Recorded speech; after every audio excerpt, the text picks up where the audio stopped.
Basura ka lang sa pamilyang ito.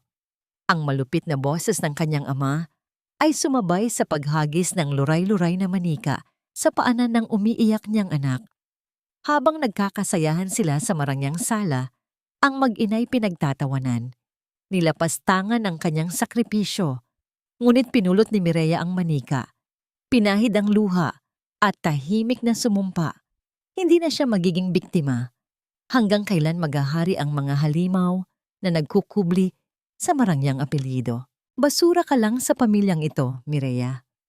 Huwag mong isiping dahil pinatira kita rito, ay bahagi ka na ng marangal na apelyidong Soler. Ang boses ng kanyang ama ay malamig pa sa hanging dala ng aircon sa loob ng marangyang silid-aklatan. Bawat salita ay parang isang matalim na balisong na humihiwa sa natitirang dignidad ni Mireya. Sa mga sandaling iyon, ang mga kamay ni Mireya ay nanginginig habang maingat niyang tinatahi ang laylayan ng isang simpleng rosas na bestida. Ito ang regalo niya para sa ikapitong kaarawan ng kanyang anak na si Leora, isang handog na kinuha niya mula sa kanyang puyat at pagod bilang isang hamak na encoder sa kumpanya ng sariling pamilya. Ang bawat tusok ng karayom sa tela ay tila sumasabay sa bawat pintig ng kanyang puso na puno ng pagsisisi at sakit. Hindi niya inakala na sa mismong araw ng kagalakan ng kanyang anak, ang sariling ama pa ang magpapaalala sa kanya kung gaano siya kahirap at kung gaano siya kawalang halaga dahil sa pagkakamali ng kanyang kabataan. Lumunok siya ng malalim. Ang lalamunan ay tila tinikang tuyo sa tindi ng emosyong pilit niyang ikinukubli. Dad, please, huwag niyo naman pong sabihin yan sa harap ng bata. Ang pakiusap niya sa isang paos na tinig. Ang kanyang mga mata ay nananatiling nakapako sa tinatahi upang hindi makita ang mapang-aping titig ni Esteban Soler. Ngunit ang pinto ay marahas na bumukas. Ang tunog ng pagtama ng kahoy sa dingding ay tila isang malakas na hudyat ng paparating na bagyo. Pumasok si Clarissa, ang kanyang pinsan, na laging balot ng mamahaling alahas at mapanuyang ngiti. Hawak nito ang isang maliit na bata, si Leora, na ang mga mata ay namumula sa pag-iyak. Tingnan mo ang anak mo, Mireya. Masyadong ambisyosa. Akala mo naman ay tunay na prinsesa ng mga Soler. Ang wika ni Clarissa habang itinutulak ng bahagya ang bata patungo sa kanya. Sa mga kamay ni Leora ay yakap-yakap ang isang bagay na nagpatigil sa paghinga ni Mireya. Isang manika. Ngunit hindi ito ang magandang laruan na inaasahan ng isang bata sa kanyang kaarawan. Ito ay isang madumi, luray-luray, at kulang sa bias na manika na tila kinuha lamang mula sa tambak ng mga basura. Ang maliit na balikat ni Leora ay nayayanig sa bawat hikbi na pilit nitong pinipigilan. Mama, sabi po ni Tita Clarissa, ito lang daw po ang bagay sa akin kasi hindi naman daw po ako dapat nandito. Ang sumbong ng bata sa isang tinig na punong-puno ng kawalang malay ngunit sugatan ng kalooban. Ang sakit na naramdaman ni Mireya ay hindi na maipaliwanag. Para siyang binalot ng isang makapal at malamig na kumot ng kahihiyan. Tumingin siya kay Esteban, umaasang may kaunting habag sa mga mata ng kanyang ama. Ngunit ang nakita lamang niya ay ang pag-irap nito at ang pag-ayos ng kanyang mamahaling kurbata. Tama si Clarissa. Bakit ko pag-aaksayahan ng mamahaling regalo ang isang batang bunga ng kahihiyan? Magpasalamat kayo at may bubong pa kayong nasisilungan. Ang huling hirit ni Esteban bago ito naglakad palabas, ang bawat hakbang ng kanyang sapatos sa makinis na sahig ay tila tunog ng isang hatol na wala ng bawian. Hindi pa doon natapos ang kalbaryo ni Mireya. Bago lumabas si Clarissa, lumapit ito sa kanya at may inilapag na isang pirasong papel sa lamesa. By the way, may malaking short sa account ng opisina. Dahil ikaw ang humahawak ng entry, ikaw ang mananagot. Pero dahil mabait si Tito Esteban, ibabawas na lang yan sa lahat ng naipon mo sa bangko. Don't worry, Hindi ka naman namin ipapakulong, pamilya pa rin tayo. 'Di ba? Ang mga daliri ni Mireya ay nawalan ng lakas. Ang karayom na hawak niya ay nahulog at bumaon sa sahig. Ang perang iyon, ang maliit na halagang dahan-dahan niyang inipon sa loob ng 7 taon para sa pag-aaral ni Leora, para sa pangarap nilang makaalis sa impyernong ito, ay nawala sa isang iglap. Isang malupit na biro ng tadhana na isinagawa ng sarili niyang kadugo upang pagtakpan ang sariling nakaw ni Clarissa. Naiwan ang mag-ina sa gitna ng silid na puno ng karangyaan, ngunit walang nikatiting na init ng pagmamahal. Nilapitan ni Mireya ang anak, lumuhod siya sa harap nito, at niyakap ng mahigpit ang nanginginig na katawan ni Leora. Ang amoy ng alikabok mula sa basurang manika ay humahalo sa bango ng buhok ng kanyang anak. Isang paalaala ng kanilang malupit na katotohanan. Walang salitang lumabas sa bibig ni Mireya. Ang kanyang mga luha ay tahimik na dumadaloy, bumabasa sa balikat ng kanyang anak. Ang bawat patak ay tila may dalang sumpa at panata. Ang pag-ibig na dati ay puno ng pagtitiis, ay unti-unting napapalitan ng isang matigas at malamig na determinasyon. Tumingin siya sa bintana, kung saan ang dilim ng gabi ay unti-unti nang lumalamon sa liwanag ng araw. Sa kanyang isipan, ang mga numero, ang mga maling entry na pilit na ipinapataw sa kanya, at ang mukha ng kanyang mga kaanak ay nagkakaroon ng bagong kahulugan. Hindi na siya ang Mireya na handang maging tapakan para sa karangalan ng pamilya Soler. Habang hinihimas niya ang likod ni Leora, ang bawat buntong hininga ng bata ay tila isang paalala sa kanya na ang katahimikan ay hindi nangangahulugan ng pagsuko. Ang kanyang puso, na dati ay durog at bugbog sa pasakit, ay nagsisimulang tumibay sa gitna ng apoy ng kawalan ng katarungan. Tandaan mo ito, Leora, ang bulong niya sa sarili habang nakatingin sa luray-luray na manika na ngayon ay nasa sahig na. Ang lahat ng luha na ibinuhos natin ngayon, ibabalik ko sa kanila na may kasamang interes. Hindi tayo habang buhay na magiging basura sa paningin nila. Ang katahimikan sa loob ng mansyon ay tila naging isang saksi sa isang lihim na digmaang kakasimula pa lamang. Isang ina na wala nang natitira kundi ang kanyang anak, at isang pamilyang naniniwala na ang pera ay sapat na upang makabili ng kaluluwa. Ngunit paano nga ba lalaban ng isang tulad niya kung ang mismong katarungan ay nakasusi sa loob ng vault ng mga taong nais siyang wasakin? Hanggang kailan kakayanin ng kanyang pusong mapagpatawad na pasanin ang bigat ng isang kasalanang hindi naman siya ang gumawa? Ang sinag ng umaga ay pilit na sumisilip sa mga siwang ng kanilang dampa. Tila nag-aalangan kung dapat bang pumasok at saksihan ang pait na iniwan ng nagdaang gabi. Gising na si Mireya bago pa man tumilaok ang mga manok sa paligid. Ang kanyang mga mata ay mahapdi, bakas ng mga luhang natuyo na sa kanyang mga pisngi. Ngunit ang kanyang katawan ay tila isang makinang kailangang magpatuloy sa paggalaw kahit puno na ng kalawang ang kalooban. Isang marahang pagtama ng kamay sa kanilang pintuan ang bumasag sa katahimikan. Hindi ito ang marahas na pagkatok na nakasanayan niya sa mansyon ng mga Soler. Ito ay isang haplos na humihingi ng pahintulot. Nang buksan ni Mireya ang pinto, bumungad sa kanya ang kulubot, ngunit maamong mukha ni Nanay Rosa, ang kanilang kapitbahay na nagtitinda ng kakanin.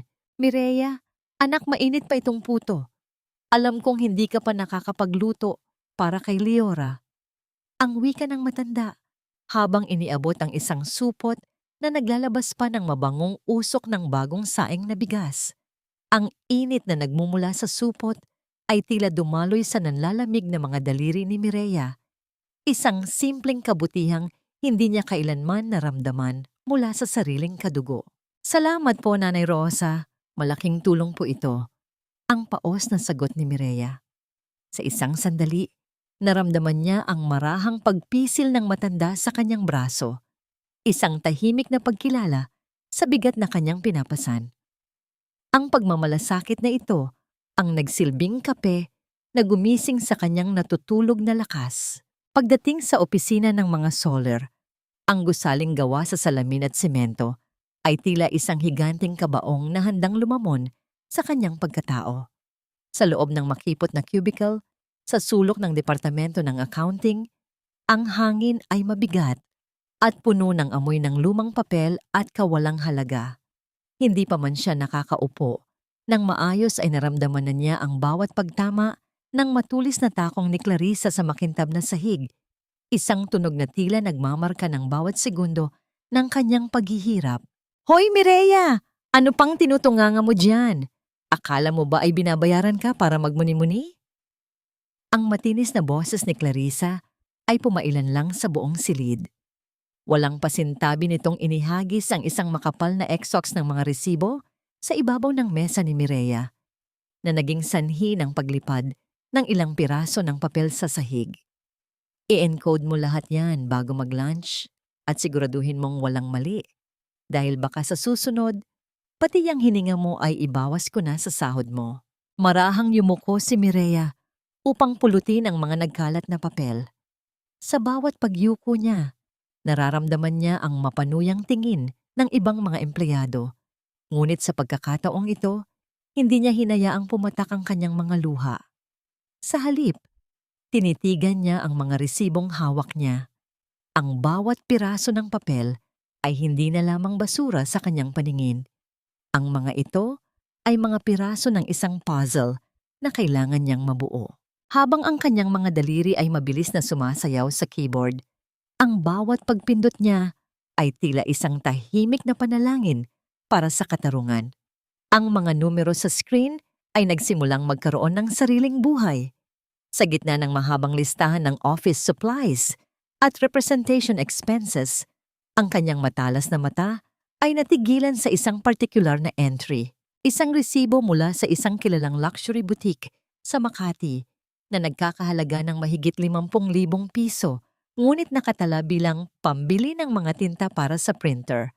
Ang petsa ng resibo ay tumutugma sa araw na bumili si Clarissa ng bagong designer bag na ipinangalandakan nito sa buong opisina. Naramdaman ni Mireya ang mabilis na pagtibok ng kanyang puso, hindi dahil sa takot, kundi dahil sa isang natuklasang katotohanan. Ang bawat pagkakamali, ang bawat pagnanakaw na ginagawa ni Clarissa sa ilalim ng ilong ni Esteban ay nakatala rito. Ang mga numerong ito, na dati ay tila mga tanikala na gumagapos sa kanya sa pagiging encoder, ay dahan-dahang nagiging mga armas na maaari niyang gamitin. Inilagay niya ang kanyang kamay sa kanyang dibdib, dinarama ang munting creep ng papel sa loob ng kanyang bulsa, ang munting creep na laging nagpapaalala sa kanya kay Leora. Magtiis ka lang anak, ang bulong niya sa kanyang isipan. Ang katahimikan sa loob ng accounting department ay biglang nabulabog nang ang malaking pinto ng opisina ay bumukas ng malawak.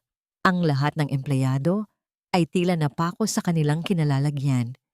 Isang estranghero ang pumasok, ang kanyang tindig ay puno ng awtoridad, at ang kanyang mga mata ay tila nakakakita ng mga bagay na pilit na ikinukubli ng mga dingding ng gusaling ito. Ang estrangherong ito ay hindi lamang basta bisita. Ang bawat hakbang niya patungo sa gitna ng silid ay nagdadala ng isang uri ng tensyon na ngayon lamang naramdaman ni Mireya sa loob ng 7 taon niyang pagtatrabaho rito. Sino ang lalaking ito na nagawang patahimikin ang maingay at mayabang na si Clarissa sa isang sulyap lamang? At ano ang kinalaman ng kanyang pagdating sa mga sikretong dahan-dahang natutuklasan ni Mireya sa loob ng mga hanay ng numerong ito? Ang hangin sa loob ng departamento ng accounting ay tila biglang naging yelo nang pumasok ang lalaking iyon. Ang kanyang tindig ay tuwid na parang isang haligi ng katarungan. Suot ang isang abuhing Amerikana na walang ni isang lukot. Ang bawat hakbang ng kanyang sapatos sa makintab na sahig ay naglalabas ng tunog na nagpapahayag ng kapangyarihan at awtoridad, na nagpatahimik sa ingay ng mga keyboard at bulungan ng mga empleyado. Si Gabriel Reyes ay hindi lamang basta isang auditor. Siya ay parang isang bagyong dumarating ng walang babala. Ang kanyang mga mata, na kasing talim ng agila, ay dahan-dahang nilibot ang buong silid bago huminto sa gitna kung saan nakatayo ang isang natatarantang Clarissa. Good morning! I am Gabriel Reyes, the independent auditor sent by the main board. Ang kanyang boses ay malalim at baritono, may kalmadong ngunit nakakapanindig balahibong autoridad. Agad na nagbago ang anyo ni Clarissa. Ang kanyang mapangaping muka ay biglang napalitan ng isang pilit na ngiti at ang kanyang boses ay naging malambing na tila pulot. Oh, Mr. Reyes, we've been expecting you. I'm Clarissa Solar, the finance head. Ako ang magiging main contact mo rito. If you need anything, just let me know, okay?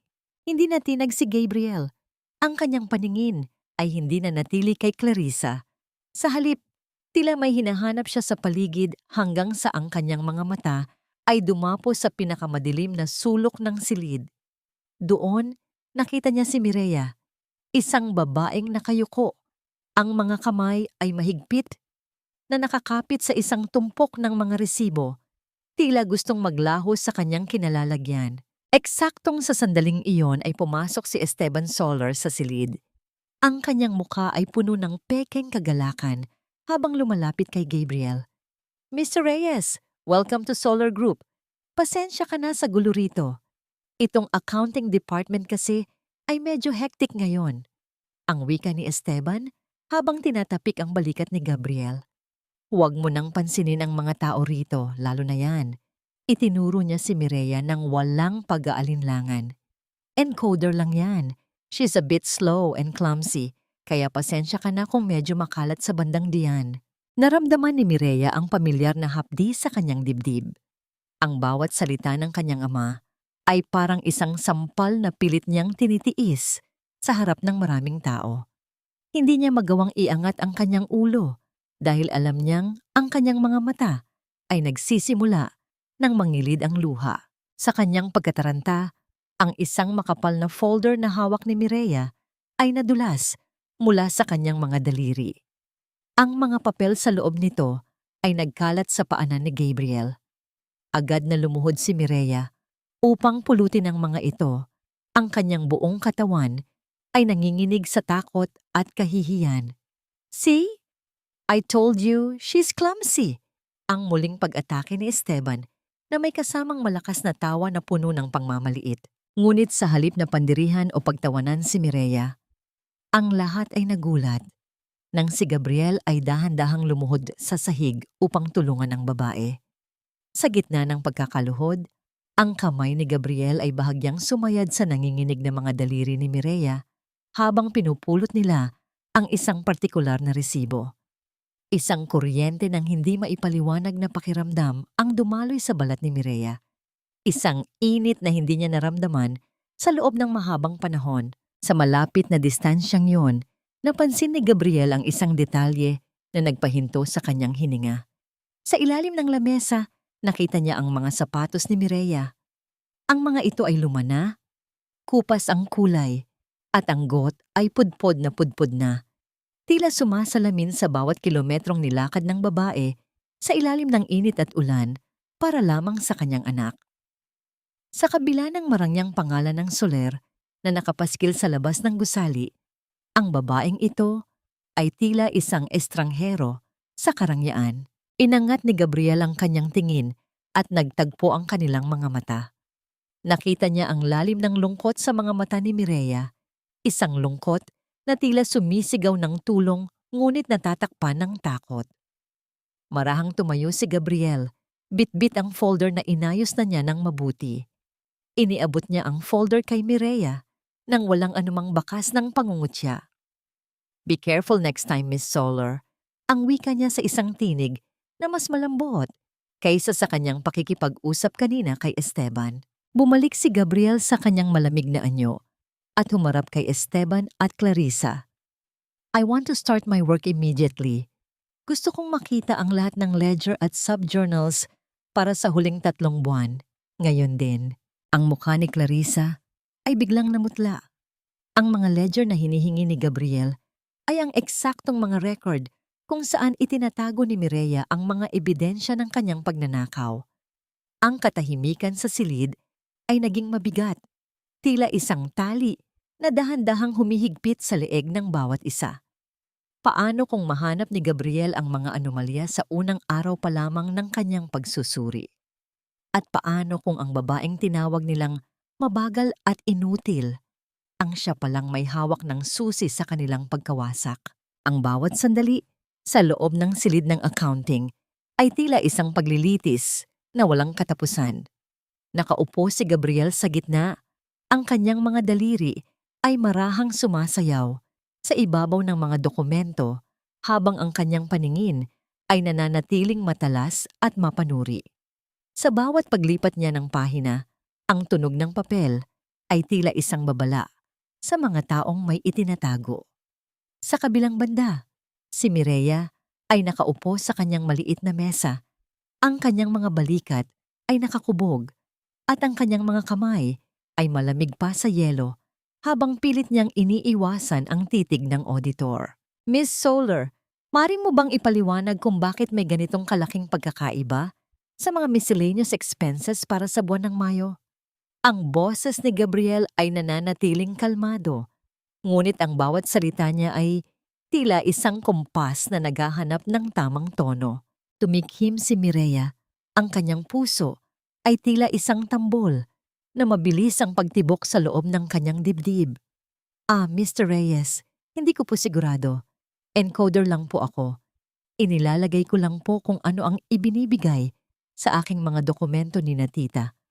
Ni Ma'am Clarissa, ang pautal-utal niyang sagot, sadyang ginagawang mahina ang kanyang tinig upang magmukhang walang alam, ayon na rin sa mahigpit na utos ng kanyang ama. Isang matunog na tawa ang nanggaling kay Clarissa na nakatayo malapit sa kanila habang nagpapaypay ng kanyang sarili.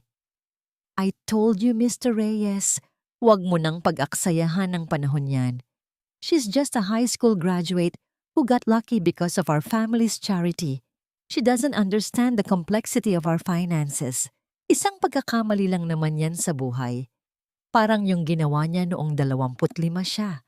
Isang pagkakamaling may pangalan na ngayon at tinatawag nating Leora. Ang mga salita ni Clarissa ay tila mga lason na pumatak sa bukas na sugat ni Mireya. Naramdaman niya ang pamilyar na init sa kanyang mga pisngi at ang panginginig ng kanyang mga labi. Ang pagiging isang ina ay ang tanging bagay na ipinagmamalaki niya, ngunit sa harap ng ibang tao, ito ang ginagamit na sandata upang hiyain siya. Napansin ni Gabriel ang marahang pagkuyom ng mga palad ni Mireya at ang pagtulo ng isang butil ng pawis mula sa sentido ng babae. Hindi siya naniwala sa panlabas na anyo ng kahinaan ni Mireya. May nakikita siyang apoy sa likod ng mga matang iyon na pilit lamang ikinukulong. Mireya, kaysa magkalat ka ng kamangmangan dito, pumunta ka na lang sa pantry at ipagtimpla mo kami ng kape. Yan lang naman ang bagay sa talino mo, ang muling pag-atake ni Clarissa habang iwinawagayway ang kanyang kamay na tila nagtataboy ng isang langaw. Tumayo si Mireya ng walang imik, ang kanyang ulo ay nananatiling nakayuko. Sa loob ng kanyang bulsa, ang kanyang mga daliri ay mahigpit na nakahawak sa isang maliit na piraso ng papel, ang kanyang mga personal na tala, kung saan niya dahan-dahang binubuo ang katotohanan sa likod ng mga nakaw na yaman ni Clarissa. Habang naglalakad siya patungo sa pantry, ang bawat hakbang niya ay tila may dalang bigat ng buong mundo. Sa loob ng tahimik na pantry, ang amoy ng sariwang kape ay hindi nagawang pakalmahin ang kanyang naguguluhang isipan. Habang inaabot niya ang asukal sa itaas na bahagi ng cabinet, ang maliit na papel mula sa kanyang bulsa ay hindi niya sinasadyang nadulas at nahulog sa sahig. Sa tindi ng kanyang pagod at panginginig ng kamay, hindi niya napansin ang pagkahulog nito habang mabilis niyang inilalagay ang kape sa tray. Pagkaalis ni Mireya, pumasok si Gabriel sa pantry upang kumuha ng tubig. Ang kanyang mga mata ay agad na nakapansin sa isang puting papel na nakatiklop ng maayos sa ilalim ng lamesa. Pinulot niya ito at dahan-dahang binuksan. Ang kanyang mga mata ay nanlaki sa gulat. Ang papel ay naglalaman ng mga masalimuot na formula, mga cross-reference ng mga account, at isang malinaw na pagsusuri sa mga ghost projects na pilit itinatago ng kumpanya. Ang sulat kamay ay maganda, pulido, at puno ng katalinuhan. Ang sulat kamay na nakita niya sa folder ni Mireya kanina. Nabalik ang diwa ni Gabriel nang marinig niya ang marahang tunog ng tray na inilalapag sa labas. Lumabas siya at hinarang si Mireya sa gitna ng madilim na pasilyo, malayo sa paningin ni Esteban at Clarissa. Inangat ni Gabriel ang papel, ang kanyang titig ay tila nang gagalugad sa kaluluwa ng babae.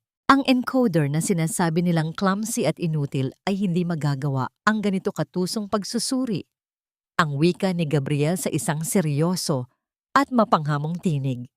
Ang distansya sa pagitan nila ay sapat na upang maramdaman ni Mireya ang init ng hininga ng lalaki at ang matinding presensya nito na tila nagigiba sa pader na itinayo niya sa loob ng maraming taon. Napaatras si Mireya, ang kanyang likod ay sumayad sa malamig na pader ng pasilyo. Ang kanyang paghinga ay naging mababaw at mabilis. Alam niyang sa sandaling ito, ang kanyang lihim ay hindi na lamang sa kanya. Ang panganib ay mas lalong naging totoo, ngunit may isang bahagi sa kanyang puso ang tila nakaramdam ng ginhawa dahil sa wakas, may isang taong nakakita sa kanyang tunay na kakayahan. Sino ka ba talaga? Mireya Soler. At ano ang tunay mong pakay sa mga numerong ito? Ang tanong ni Gabriel. Ang kanyang boses ay tila isang bulong na puno ng misteryo at pangako. Tumingin si Mireya ng diretso sa mga mata ni Gabriel at sa unang pagkakataon, hindi siya umiwas. Ang katahimikan sa pagitan nila ay tila isang napakahabang sandali kung saan ang tadhana ng kanilang dalawa ay nagsimulang magbuhol sa isang paraang hindi na kailanman muling makakalas. Ang gabi ay malalim na at ang bawat sulok ng malawak na opisina ay nababalot na ng mahahabang anino, maliban sa isang maliit na bahagi kung saan nagmumula ang liwanag ng isang lampara. Ang bawat pagpindot ni Mireya sa mga letra ng kanyang keyboard ay naglalabas ng tunog na tila nagmamarka sa bawat segundo ng kanyang pagtitiis. Pagod na ang kanyang mga mata at ang kanyang likod ay tila binabagtas ng libo-libong karayom sa tindi ng ngangalay. Ngunit kailangan niyang tapusin ang mga ulat na sadyang ibinigay ni Clarissa sa huling minuto bago ang uwian. Alam ni Mireya na isa lamang itong paraan ng pagpapahirap. Isang paraan upang ipaalala sa kanya na siya ay isang aliping walang karapatang magpahinga. Sa kabilang dulo ng silid, sa loob ng kanyang pansamantalang opisina na nababalot ng salamin, nananatiling gising si Gabriel Reyes. Mula sa kanyang kinauupuan, nakikita niya ang manipis na figura ng babaeng kanina pa, hindi tumitindig mula sa silya. Nakikita niya ang bawat paghilamos ni Mireya sa kanyang mukha at ang marahang pagpiga nito sa kanyang sariling mga balikat. May kung anong kirot sa dibdib ni Gabriel na hindi niya maipaliwanag. Isang uri ng paghanga na nahahaluan ng matinding awa para sa babaeng tila pasan ang buong mundo. Nang mag-isa, tumayo si Gabriel at dahan-dahang naglakad patungo sa pantry. Walang ano-ano ay bumalik siya. Bit-bit ang isang tasang umuusok pa at isang maliit na supot ng mainit na tinapay. Marahan niyang inilapag ang mga ito sa gilid ng mesa ni Mireya. Ang bango ng sariwang kape at matamis na tinapay ay biglang bumalot sa malamig na hangin ng opisina. Napaangat ang tingin ni Mireya. Ang kanyang mga mata ay puno ng gulat at pag-aalinlangan. Mr. Reyes, ano po ito? Ang mahina niyang tanong. Ang kanyang boses ay tila isang bulong sa gitna ng katahimikan. I noticed you haven't eaten since this afternoon. Ang kape ay baka makatulong para manatili kang gising at ang tinapay. Well, mahaba pa ang gabi. Ang sagot ni Gabriel habang hinihila ang isang bakanting silya sa tapat ng mesa ni Mireya. Hindi siya umalis. Sa halip, naupo siya na tila nagnanais na samahan ang babae sa gitna ng kadiliman. Nag-atubili si Mireya Ngunit ang gutom at ang tindi ng pagnanais para sa kahit kaunting init ay nanaig. Humigop siya ng kape at ang init nito ay dahan-dahang gumapang mula sa kanyang lalamunan patungo sa kanyang puso. "Salamat po," ang tanging nasabi niya. "Para kanino ka ba nagsisikap ng ganito, Mireya? Is it for your father? O para sa pamilyang tila hindi alam ang halaga mo?" Ang tanong ni Gabriel. Ang kanyang boses ay naging malambot at puno ng malasakit. Sandaling natigilan si Mireya. Ang kanyang mga mata ay nanatili sa tasang hawak niya. "Para sa anak ko, Mr. Reyes. Para kay Liora. Siya lang ang dahilan kung bakit kaya ko pang bumangon sa bawat umaga. Kahit pakiramdam ko ay dinudurog na ako ng lahat ng tao sa paligid ko."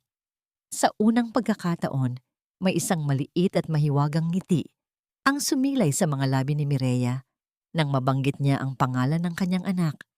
Isang nangiting puno ng pag-asa at wagas na pag-ibig. Nakita ni Gabriel ang pagbabagong yon. Ang kanyang puso ay tila nakaramdam ng isang kakaibang pintig, isang uri ng paghanga na hindi niya inaasahang mararamdaman sa gitna ng isang audit. "Magandang pangalan, Liora. It means light. At naniniwala akong siya nga ang liwanag mo." Tumikhim si Gabriel at muling ibinalik ang usapan sa trabaho, ngunit sa pagkakataong ito ay may layuning tumulong. "Mireya, sa mga ulat na ginagawa mo, minsan ang katotohanan ay hindi makikita sa kung ano ang nakasulat, kundi sa kung ano ang wala roon. Subukan mong tingnan ang mga payroll records at ihambing mo sa mga project implementation dates. Minsan, may mga pangalang tumatanggap ng sahod kahit wala namang proyekto." Nagtagpo ang kanilang mga mata. Alam ni Mireya na hindi lamang ito basta payo. Ito ay isang susi. Isang susi upang buksan ang pintuan ng katarungang matagal na niyang ipinagdarasal. Sa mga sandaling iyon, ang takot na nararamdaman niya para kay Gabriel ay tuluyan ng natunaw. Pinalitan ng isang uri ng tiwalang ngayon lamang niya naramdaman para sa isang lalaki. "Bakit niyo po ito ginagawa? Bakit niyo ako tinutulungan?" Ang tanong ni Mireya. Ang kanyang mga daliri ay marahang sumasayad sa gilid ng kanyang tasa. "Dahil naniniwala ako na ang bawat sakripisyo ay dapat may katumbas na katarungan, at dahil ayaw ko nang makitang nasasaktan ka." Ang sagot ni Gabriel.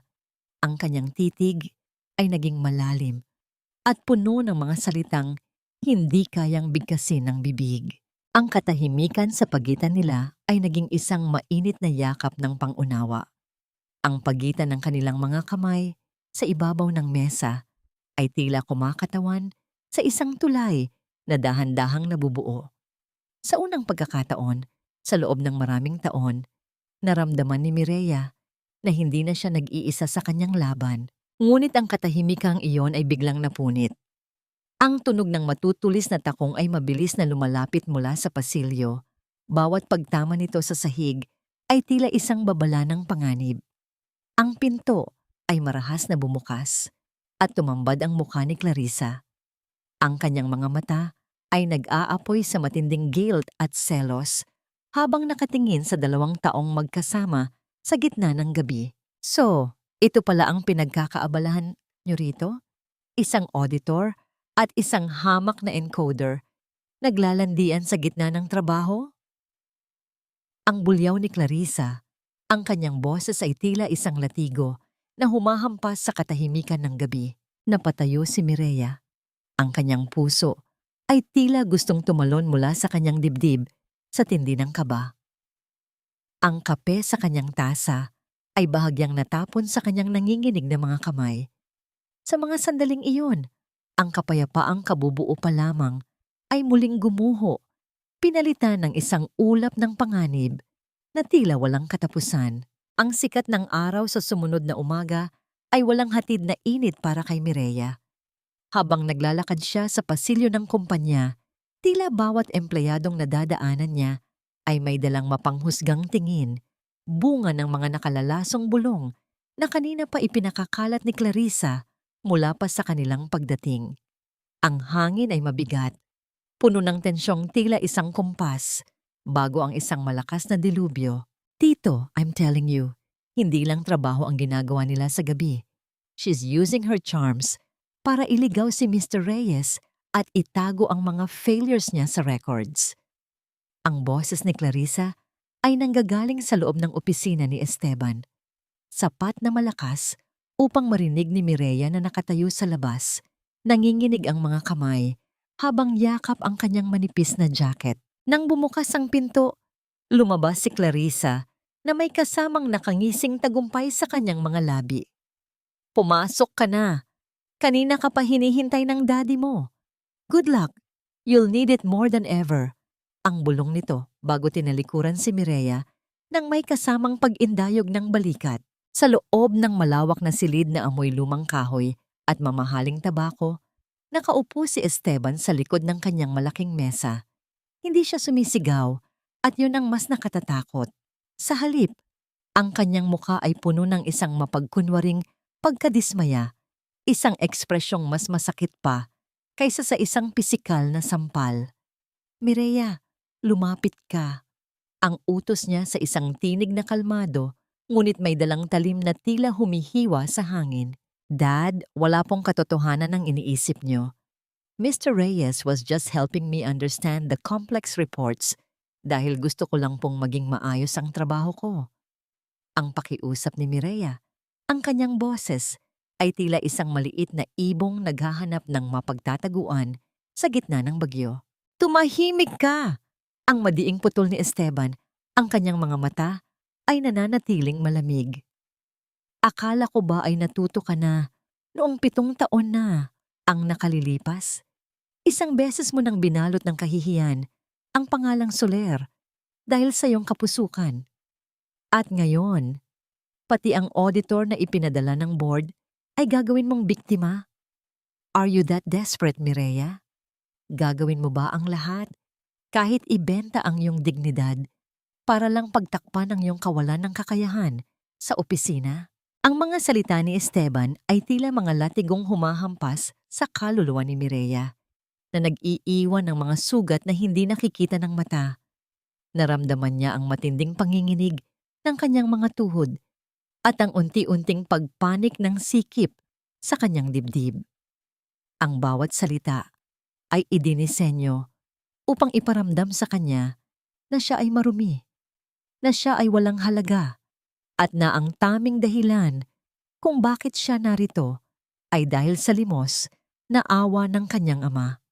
Ito ang obra maestra ng panlilinlang ni Esteban, ang gawing isang mabigat na utang na loob ang bawat pagyurak niya sa pagkatao ng sariling anak. Sa gitna ng kanyang pagsasalita, marahang tinabig ni Esteban ang kanyang tasa ng tsaa sa ibabaw ng mesa.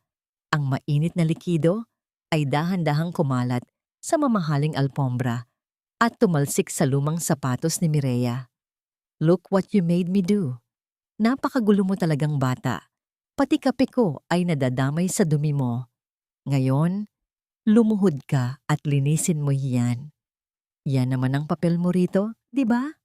Ang maglinis ng kalat dito sa opisina at ang kalat na dinala mo sa pamilyang ito. Dahan-dahang lumuhod si Mireya sa malamig na sahig.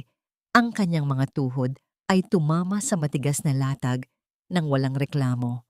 Ang kanyang mga luha ay nagbabadyang pumatak, ngunit pilit niyang tinititigan ng basa sa sahig upang hindi ipakita ang kanyang kahinaan. Habang ginagamit niya ang kanyang panyo upang punusan ng tsa, nararamdaman niya ang bawat segundo ng kanyang dignidad na dinudurog sa ilalim ng mesa ng kanyang ama. Yes, Dad. Sorry po.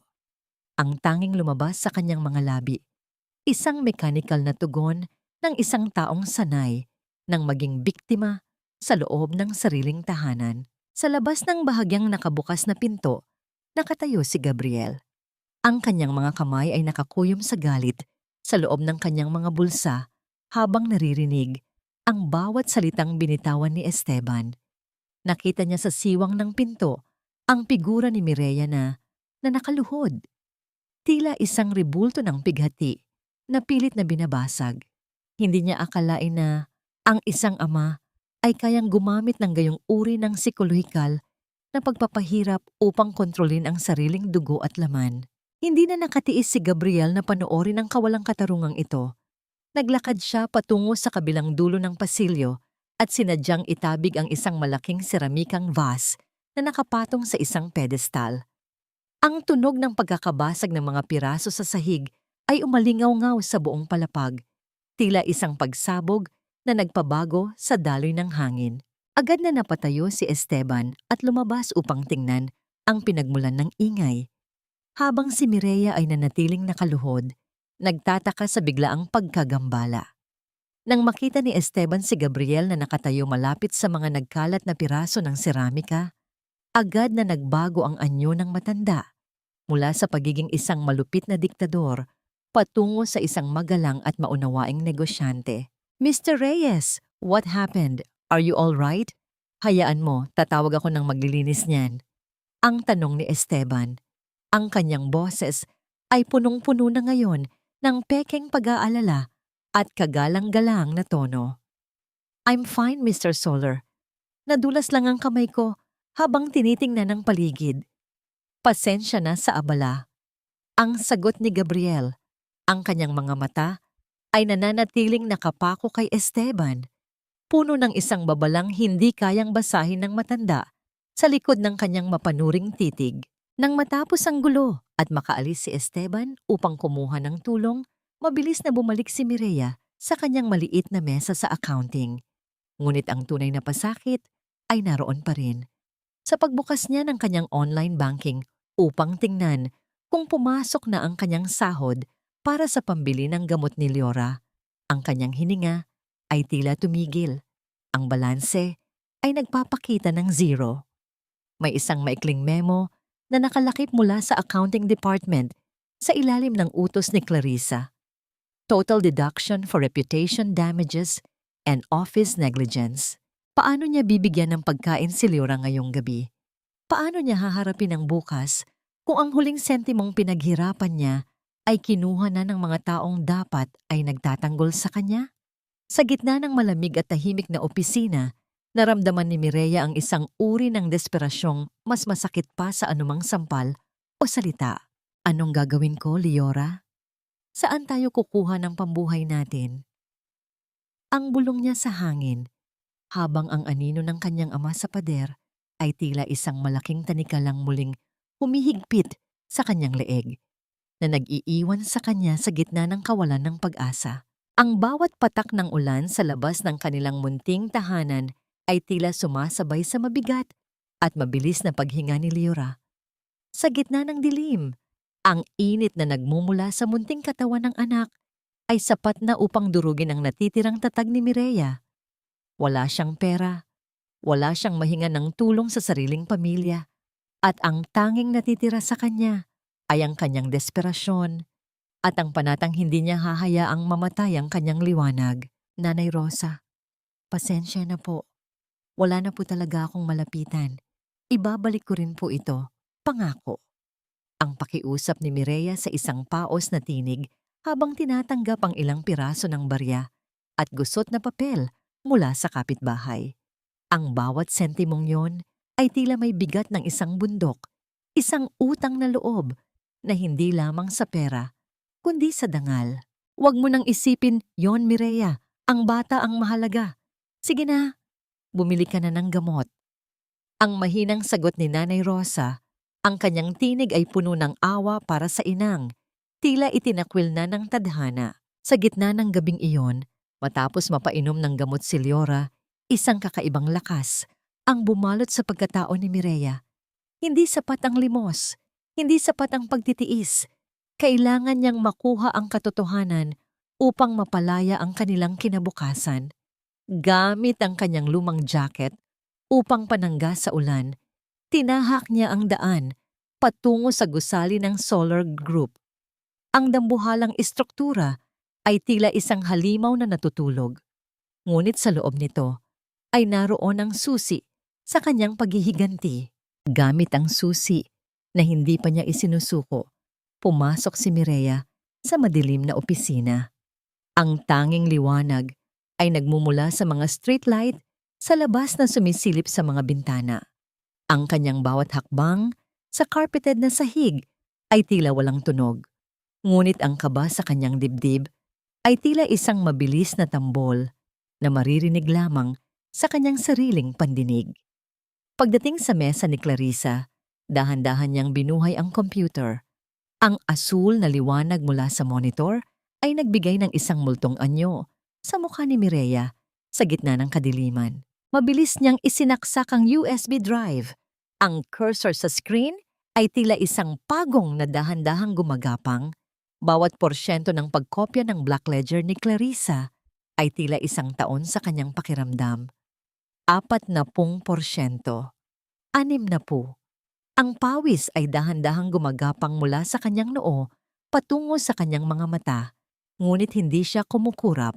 Biglang, isang malamig na liwanag mula sa pasilyo ang gumapang sa sahig. Ang liwanag ng isang flashlight ay nagagalugad sa bawat sulok, papalapit sa kanyang kinalalagyan. Ang tunog ng pagtama ng sapatos ng security guard sa tiles ay tila isang hatol ng kamatayan. Naramdaman ni Mireya ang paghinto ng kanyang hininga. Ang pintuan ng accounting department ay dahan-dahang bumukas. Ang pag-ikot ng trangka ay tila isang sigaw sa gitna ng katahimikan. Bago pa man siya makakilos, isang malakas at mainit na kamay ang humila sa kanya mula sa kanyang upuan. Sa isang iglap, naramdaman ni Mireya ang kanyang sarili na nakasandal sa isang matigas na dibdib sa loob ng isang madilim na sulok sa likod ng malaking cabinet ng mga dokumento. Ang bango ng pamilyar na pabango, isang timpla ng wood at citrus, ang bumalot sa kanyang pandama, si Gabriel. Sa gitna ng napakaliit na espasyo, ang kanilang mga katawan ay magkadikit, tila walang puwang kahit para sa hangin. Ang kamay ni Gabriel ay mahigpit na nakatakip sa bibig ni Mireya. Ang kanyang mga daliri ay malamig. Ngunit ang kanyang hininga na dumadapo sa noo ng babae ay naglalabas ng nakapapawing init. Mararamdaman ni Mireya ang bawat mabilis na pintig ng puso ni Gabriel na sumasabay sa kanyang sarili. Sa gitna ng panganib, may isang uri ng kapayapaan at proteksyon na ngayon lamang niya naramdaman. Ang takot ay dahan-dahang napalitan ng isang hindi maipaliwanag na kilig na gumagapang sa kanyang buong pagkatao. Ang liwanag ng flashlight ay dumaan sa ibabaw ng kanilang pinagtataguan, tila isang daliri ng kamatayan na hindi sila maabot. Narinig nila ang marahang paghakbang ng gwardya papalayo. Ang bawat segundo ay tila isang habang buhay na paghihintay. Nanatili silang ganoon, magkayakap sa dilim, hanggang sa ang tanging marinig na lamang ay ang tunog ng aircon na tila isang mahabang buntong hininga ng gusali. Dahan-dahang inalis ni Gabriel ang kanyang kamay, ngunit hindi niya binitawan ang pagkakahawak sa balikat ni Mireya. Ang kanyang mga mata, na kumikinang sa dilim, ay naggagalugad sa mukha ng babae nang may matinding pag-aalala at isang uri ng paghanga na hindi kayang bigkasin. "What are you doing here, Mireya? Alam mo bang pwedeng mawasak ang buhay mo sa ginagawa mo?" Ang bulong ni Gabriel, ang kanyang boses ay puno ng tensyon at isang uri ng pangamba na tila higit pa sa takot na mahuli sila. Tumingin si Mireya sa kanya. Ang kanyang mga mata ay nagniningning sa gitna ng pighati at tapang. "Wala na po akong buhay na mawawasak, Mr. Reyes. Kinuha na po nila ang lahat. Ang katarungan na lang ang meron ako." Sa sandaling iyon, ang asul na liwanag ng computer ay biglang kumislap. Isang hudyat na tapos na ang paglilipat ng datos. Ang tunog ng pagpihit ng susi sa pinto ay muling umalingaw-ngaw. Sa pagkakataong ito ay mas malapit at mas mabilis, kasunod ang boses ng security guard na tila may natuklasang hindi tama. Ang katahimikan sa loob ng madilim na opisina ay tila isang buhay na nilalang na dahan-dahang bumabalot sa bawat hininga ni Mireya at Gabriel. Sa gitna ng panganib, mabilis na iniabot ni Gabriel ang kanyang kamay at pinatay ang monitor ng computer. Dahilan? Upang ang asul na liwanag ay biglang maglaho at palitan ng ganap na kadiliman. Sa isang iglap, marahang hinila ni Gabriel si Mireya patungo sa ilalim ng malawak na lamesa, kung saan ang kanilang mga katawan ay muling nagkalapit sa isang paraan na tila ang mundo ay huminto sa pag-ikot. Ang bawat hakbang ng security guard sa labas ay nagdudulot ng bahagyang panginginig sa sahig. Isang tunog na tila nagmamarka ng bawat segundo ng kanilang pagtatago. Nararamdaman ni Mireya ang init na nagmumula sa katawan ni Gabriel, ang kanyang bango, na tila isang pamilyar na tahanan sa gitna ng bagyo. Hindi mapigilan ni Mireya ang mabilis na pagtibok ng kanyang puso. Hindi lamang dahil sa takot na mahuli, kundi dahil sa presensya ng lalaking ito na tila naging kaisa ng kanyang bawat hininga sa loob ng masikip na espasyo. Marahang inilapat ni Gabriel ang kanyang daliri sa kanyang sariling mga labi upang hudyatan si Mireya na manatiling tahimik. Isang kilos na puno ng pag-iingat at proteksyon. Nang sa wakas ay marinig nilang lumayo na ang gwardya at ang tunog ng susi ay tila isang malabong alaala na lamang, dahan-dahang lumabas ang dalawa mula sa kanilang pinagtataguan. Walang imik na hinawakan ni Gabriel ang siko ni Mireya. Inaalalayan ito patungo sa pribadong labasan ng gusali. Ang malamig na hangin ng madaling araw ay sumalubong sa kanila, dala ang amoy ng basang lupa at ang pangako ng isang bagong simula. Sa loob ng sasakyan ni Gabriel, ang katahimikan ay puno ng mga salitang hindi pa kayang bigkasin. Napansin ni Gabriel ang panginginig ng mga kamay ni Mireya habang yakap nito ang USB drive na tila ba ito ang kanyang huling pag-asa. Ihahatid na kita. Ang tanging wika ni Gabriel, ang kanyang boses ay malalim at puno ng kapangyarihang tila nagpapakalma sa nanggagalaiting emosyon ni Mireya. Nang marating nila ang maliit at tila guguho ng bahay ni Mireya, ang realidad ng kanyang kahirapan ay tumambad sa mga mata ni Gabriel. Ang bakod na gawa sa pinagtagpi-tagping yero at ang malamig na liwanag mula sa isang pundidong bumbilya ay tila sumisigaw ng kawalan ng katarungan. Agad na bumaba si Mireya at sinalubong sila ni Nanay Rosa na may dalang balita ng pangamba. "Mireya, salamat at nandito ka na." Ang bata, mataas pa rin ang lagnat, tila hindi tumatalab ang gamot. Ang nag-aalalang boses ni Nanay Rosa ay sapat na upang malimutan ni Mireya ang pagod ng gabing iyon. Hindi nagatubili si Gabriel. Pumasok siya sa loob ng munting tahanan, yumuko dahil sa mababang kisame, at tinungo ang dampa kung saan nakahiga ang maliit na si Leora. Nakita niya ang bata, namumula ang mga pisngi at bahagyang nanginginig sa ilalim ng manipis na kumot. Sa halip na maging isang estranghero, si Gabriel ay kumilos na tila babahagi siya ng pamilyang ito. Sinsin ang kanyang Amerikana, itinupi ang manggas ng kanyang polo, at marahang kumuha ng palanggana ng maligamgam na tubig. Ang mga kamay ni Gabriel, na sanay humawak ng mga mamahaling panulat at dokumento, ay naging malambot at maingat sa pagpunas ng noo ni Leora. Pinapanood ni Mireya ang bawat kilos ng lalaki. Ang kanyang lalamunan ay tila tinatabunan ng matinding emosyon. Ang imahe ng isang makapangyarihang auditor na nakaluhod sa sahig ng kanyang maralitang tahanan upang alagaan ang kanyang anak ay isang eksenang hindi niya akalaing mangyayari sa kanyang buhay. Sa gitna ng kanyang mahimbing na pagtulog na dulot ng lagnat, marahang hinawakan ni Leora ang isa sa mga daliri ni Gabriel. "Papa, huwag kang aalis, Papa." Ang mahinang bulong ng bata, isang pangarap na lumabas mula sa kanyang kawalang malay. Ang katawan ni Gabriel ay tila naging estatwa sa narinig. Ang kanyang mga mata ay nagtagpo sa mga mata ni Mireya. At sa sandaling iyon, ang lahat ng sakit ng nakaraan at ang pait ng kasalukuyan ay tila natunaw. May isang uri ng ugnayan na nabuo sa pagitan nila, isang tahimik na pangako na hindi na kailangan ng mga salita. Marahang hinaplos ni Gabriel ang ulo ng bata at nanatili sa tabi nito hanggang sa ang init ng lagnat ay unti-unti nang humuhupa. Nang sumikat ang araw, nagpaalam si Gabriel na may dalang determinasyon sa kanyang mga mata. Ngunit ang kapayapaang naramdaman ni Mireya sa loob ng ilang oras ay agad na naglaho nang marating niya ang opisina kinabukasan.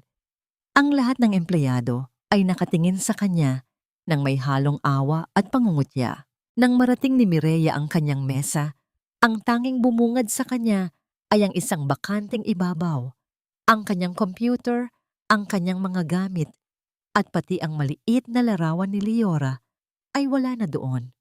Sa halip, ang kanyang mga gamit ay nakalagay sa isang lumang karton na nakatambak sa sahig ng madilim na hanlang.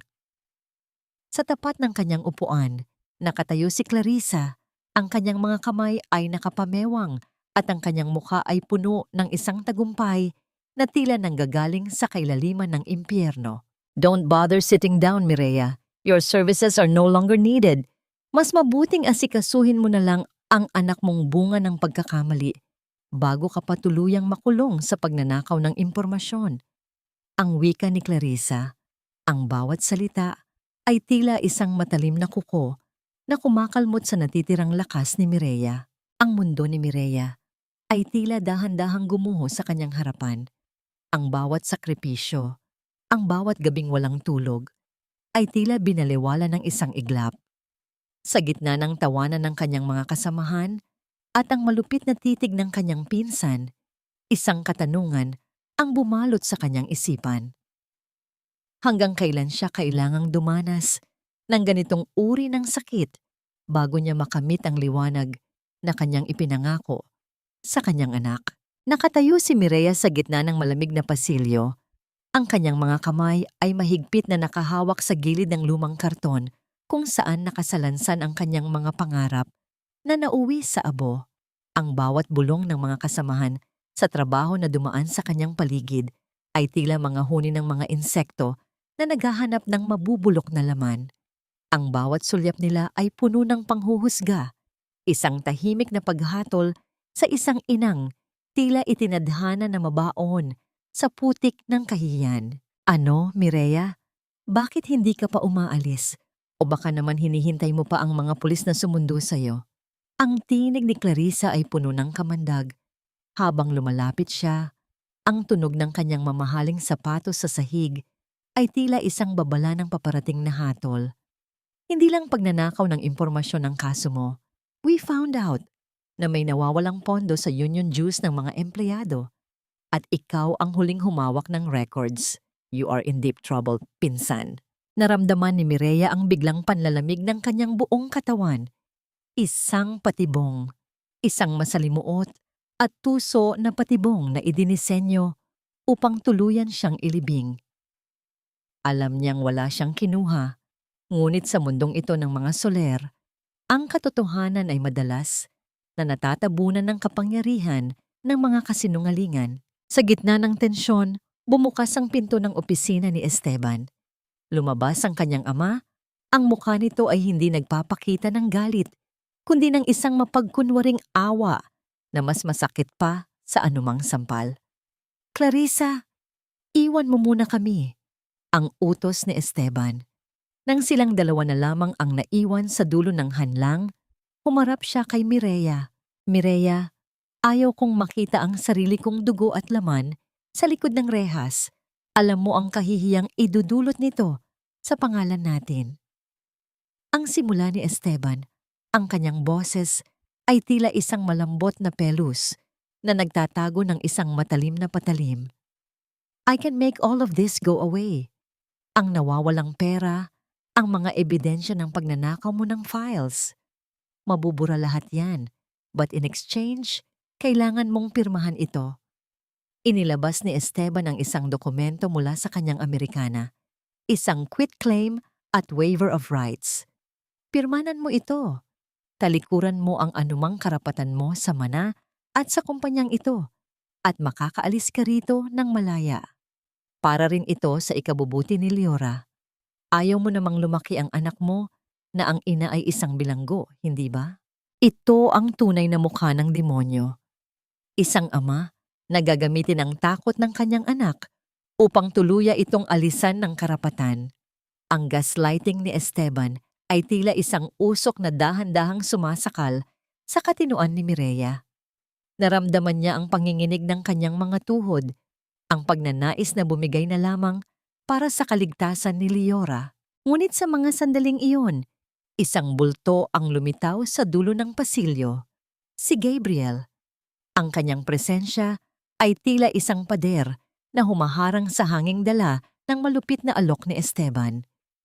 Akmang magsasalita si Gabriel, ang kanyang mga mata ay nag-aapoy sa pagnanais na ipagtanggol si Mireya, ngunit itinaas ni Mireya ang kanyang kamay upang pigilan siya. Isang tahimik na pakiusap na ang laban na ito ay kailangang siya mismo ang tumapos. Humarap si Mireya kay Clarissa na muling lumapit, bitbit ang ulat ng nawawalang pondo. Kinuha ni Mireya ang ulat ng walang takot. Ang kanyang mga mata, na dati ay puno ng luha, ay naging kasing talim ng kristal. Ma'am Clarissa, bago niyo ako palayasin, silipin niyo muna ang pahina ng disbursement vouchers. Ang wika ni Mireya sa isang tinig na kalmado at buo. Ang sinasabi niyong nawawalang pondo ay hindi nawawala. Inilipat ito sa isang subsidiary account na nakatala bilang contingency fund, ngunit ang account number na ito ay hindi pagmamay-ari ng kumpanya. It matches the personal bank digits na ginagamit nyo sa inyong luxury car payment sauce. Ang mukha ni Clarissa ay biglang nawalan ng kulay, tila isang puting tela na nabanlawan sa takot. Ang kanyang mapangaping titig ay napalitan ng isang ligalig na pag-iwas. Hindi niya inakala na ang isang inutil na encoder ay kayang magsaulo ng ganitong kalalim na detalye sa loob ng maikling panahon. You are framing me with fake calculations. Ang pautal-utal na sigaw ni Clarissa, ngunit ang kanyang nanginginig na mga daliri ay nagkanulo sa kanyang kasinungalingan. Nagkatinginan sina Mireya at Gabriel. Sa isang mabilis na sulyap, nagpalitan sila ng impormasyong tila sapat na upang gumuho ang buong gusali. Alam na nila, ang code na V21 na paulit-ulit na lumilitaw sa mga pekeng vouchers ay ang kumpanyang itinatag ni Clarissa upang dahan-dahang sipsipin ang dugo ng kumpanya ni Esteban. Hindi pinirmahan ni Mireya ang dokumento ng kanyang ama. Sa halip kinuha niya ang kanyang karton at tumingin ng diretso kay Esteban. Dad, ang mana ay hindi ko kailangan. Ang kailangan ko ay ang katotohanang hindi niyo kailanman mabibili ng pera. Naglakad si Mireya palabas ng gusali, sinusundan ng matitinding hakbang ni Gabriel. Ngunit pagdating sa loob ng sasakyan, binuksan ni Mireya ang huling file na nakuha niya mula sa USB drive bago siya napatalsik. Ang kanyang mga kamay ay tila naging estatwa sa tindi ng lamig na naramdaman niya. Ang dokumentong nakikita niya ay hindi lamang tungkol kay Clarissa. Sa bawat iligal na transaksyon, sa bawat paglipat ng milyon-milyong piso patungo sa kumpanyang V21, may isang pirma sa dulong bahagi na nagbibigay ng pinal na pag-apruba. Ang pamilyar na kumpas ng ballpen, ang makapal at otoritanyong pagkakaukit ng bawat letra, ito ang pirma ni Esteban Soler. Ang kanyang sariling ama, ang utak sa likod ng pagkawasak ng sarili nitong kumpanya, at si Mireya ang ginagamit na biktima upang pagtakpan ng lahat. Naramdaman ni Mireya ang pagpatak ng isang mainit na luha sa screen ng kanyang tablet.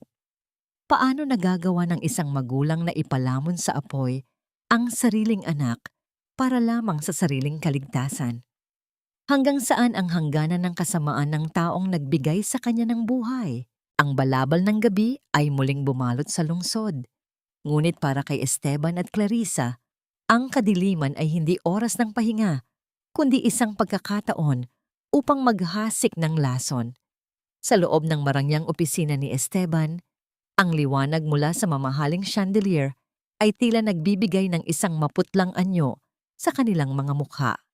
Alam na nila ang tungkol sa pagpasok sa kanilang server, at ang banta na dala ni Mireya ay tila isang malaking anino na dahan-dahang lumalamon sa kanilang kapayapaan. Hindi natin pwedeng hayaan na magpatuloy ang babaeng yan, Tito. She knows too much. Ang gigil na bulong ni Clarissa habang ang kanyang mga kuko ay mahigpit na nakakapit sa gilid ng mesa. Si Esteban ay nanatiling tahimik, Ang kanyang mga mata ay nakapako sa dilim sa labas ng bintana. Ang kanyang anyo ay tila isang matandang halimaw na nag-iisip ng pinaka-epektibong paraan upang pasukuin ang biktima. Ang mga taong tulad ni Mireya ay may isang kahinaan lamang, ang kanilang labis na pagmamahal sa mga taong wala namang silbi sa kanila. Ang malamig na sagot ni Esteban. Sa isang kumpas ng kanyang daliri, isang utos ang binitawan na magpapabago sa daloy ng gabi. Samantala, sa labas ng munting tahanan ni Mireya, ang amoy ng usok mula sa nilulutong kakanin ni Nanay Rosa ay dahan-dahang napalitan ng amoy ng takot. Isang grupo ng mga kalalakihan na may mga takip sa mukha ang biglang lumitaw. Ang marupok na lamesang kahoy na ginagamit ng matanda sa pagtitinda ay itinumba. Ang mga kakanin na pinaghirapan nito ay nagkalat sa putikan habang ang mga ito ay walang awang niyuyurakan ng mabibigat na sapatos. Ang mga garapon ng asukal ay nabasag. Ang mga piraso nito ay kumalat sa lupa na tila mga kristal ng pighati. Walang tunog ng pagsabog, kundi ang masakit na sulyap ng pagkawasak ng tanging kabuhayan ng isang inosenteng matanda. Nang dumating si Mireya, ang kanyang hininga ay tila tumigil. Nakita niya si Nanay Rosa na nakaupo sa lupa, yakap ang kanyang sarili habang ang mga luha ay dahan-dahang gumagapang sa kulubot nitong mga pisngi. Ang bawat piraso ng nagkalat na kakanin ay tila mga bahagi ng sariling puso ni Mireya na dinudurog. "Nanay, anong nangyari?" Ang hysterical na tanong ni Mireya habang lumuluhod sa tabi ng matanda. Sabi nila, "Lumayo ka na raw sa kumpanya, Mireya. Huwag ka na raw maghanap ng kung ano pang wala naman doon." Ang paos na sagot ni Nanay Rosa. Ang bawat hikbi ng matanda ay tila isang latigo na humahampas sa budhi ni Mireya. Dito nagsimula ang matinding pagtatalo sa loob ng kanyang kalooban. Ito ang sakripisyo na kinatatakutan niya. Ang kanyang pagnanais para sa katarungan ay nagdudulot ng pasakit sa mga taong mahal niya. Dapat na ba siyang sumuko? Dapat ba niyang hayaan na lang ang lahat para sa kaligtasan ni Nanay Rosa at ni Leora? Ang bigat ng kasalanan at pag-aalinlangan ay tila isang dambuhalang bato na nakadagan sa kanyang dibdib. Ngunit sa gitna ng kanyang kawalan ng pag-asa, isang pamilyar na bulto ang muling lumitaw. Si Gabriel. Walang imik na lumapit ang lalaki, inalis ang kanyang mamahaling Amerikana at nagsimulang pulutin ang mga nagkalat na kagamitan. Hindi siya nagtanong, hindi siya nag-usisa. Sa halip, ang kanyang presensya ay nagsilbing isang tahimik na kuta. Ang mga kamay ni Gabriel ay marahang dumapo sa mga kamay ni Mireya habang sabay nilang inililigpit ang mga nabasag na kagamitan. Ang init mula sa balat ng lalaki ay tila isang gamot na dahan-dahang nagpapahupa sa panginginig ng katawan ni Mireya. Inayos ni Gabriel ang lahat. Binigyan ng pera si Nanay Rosa para sa mga nasirang paninda at nanatili sa tabi ni Mireya hanggang sa muling bumalik ang bahagyang katahimikan sa paligid. Hindi mo kailangang pasanin ang lahat, Mireya. Ang laban na ito ay laban din para sa katotohanan. Ang bulong ni Gabriel habang nakatingin sa malayo. Ang kanyang boses ay tila isang pangakong hindi mapapako. Nang magpahinga na si Nanay Rosa at mahimbing na ang tulog ni Leora, napansin ni Mireya ang isang itim na kahon na nakalagay sa harap ng kanilang pintuan. Wala itong pangalan ng nagpadala, tanging isang madilim na kabaong na tila naghihintay na buksan. Dahan-dahang binuksan ni Mireya ang kahon, ang kanyang mga kamay ay nanlalamig sa kaba. Ang amoy ng lumang tela at tila amoy ng tuyong dugo ang bumalot sa kanyang pandama. Sa loob nito ay nakita niya ang isang bagay na nagpahinto sa pintig ng kanyang puso. Ang manikang rurok ng pait na ibinigay sa kaarawan ni Leora ay naroon. Ngunit sa pagkakataong ito, ang ulo nito ay ganap ng nahiwalay sa katawan. Ang mga mata ng manika ay tila nakatitig sa kanya ng may kapighatian. Sa ilalim nito ay may isang piraso ng papel na may sulat, gamit ang kulay pulang tinta na tila sariwang sugat. Isang maling hakbang mo pa. At hindi lang manika ang mawawalan ng buhay, mamili ka ang katarungan o ang kinabukasan ng iyong anak. Naramdaman ni Mireya ang paglambot ng kanyang mga tuhod.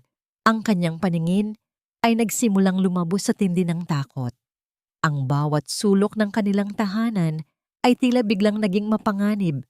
Bawat anino ay tila may dalang patalim.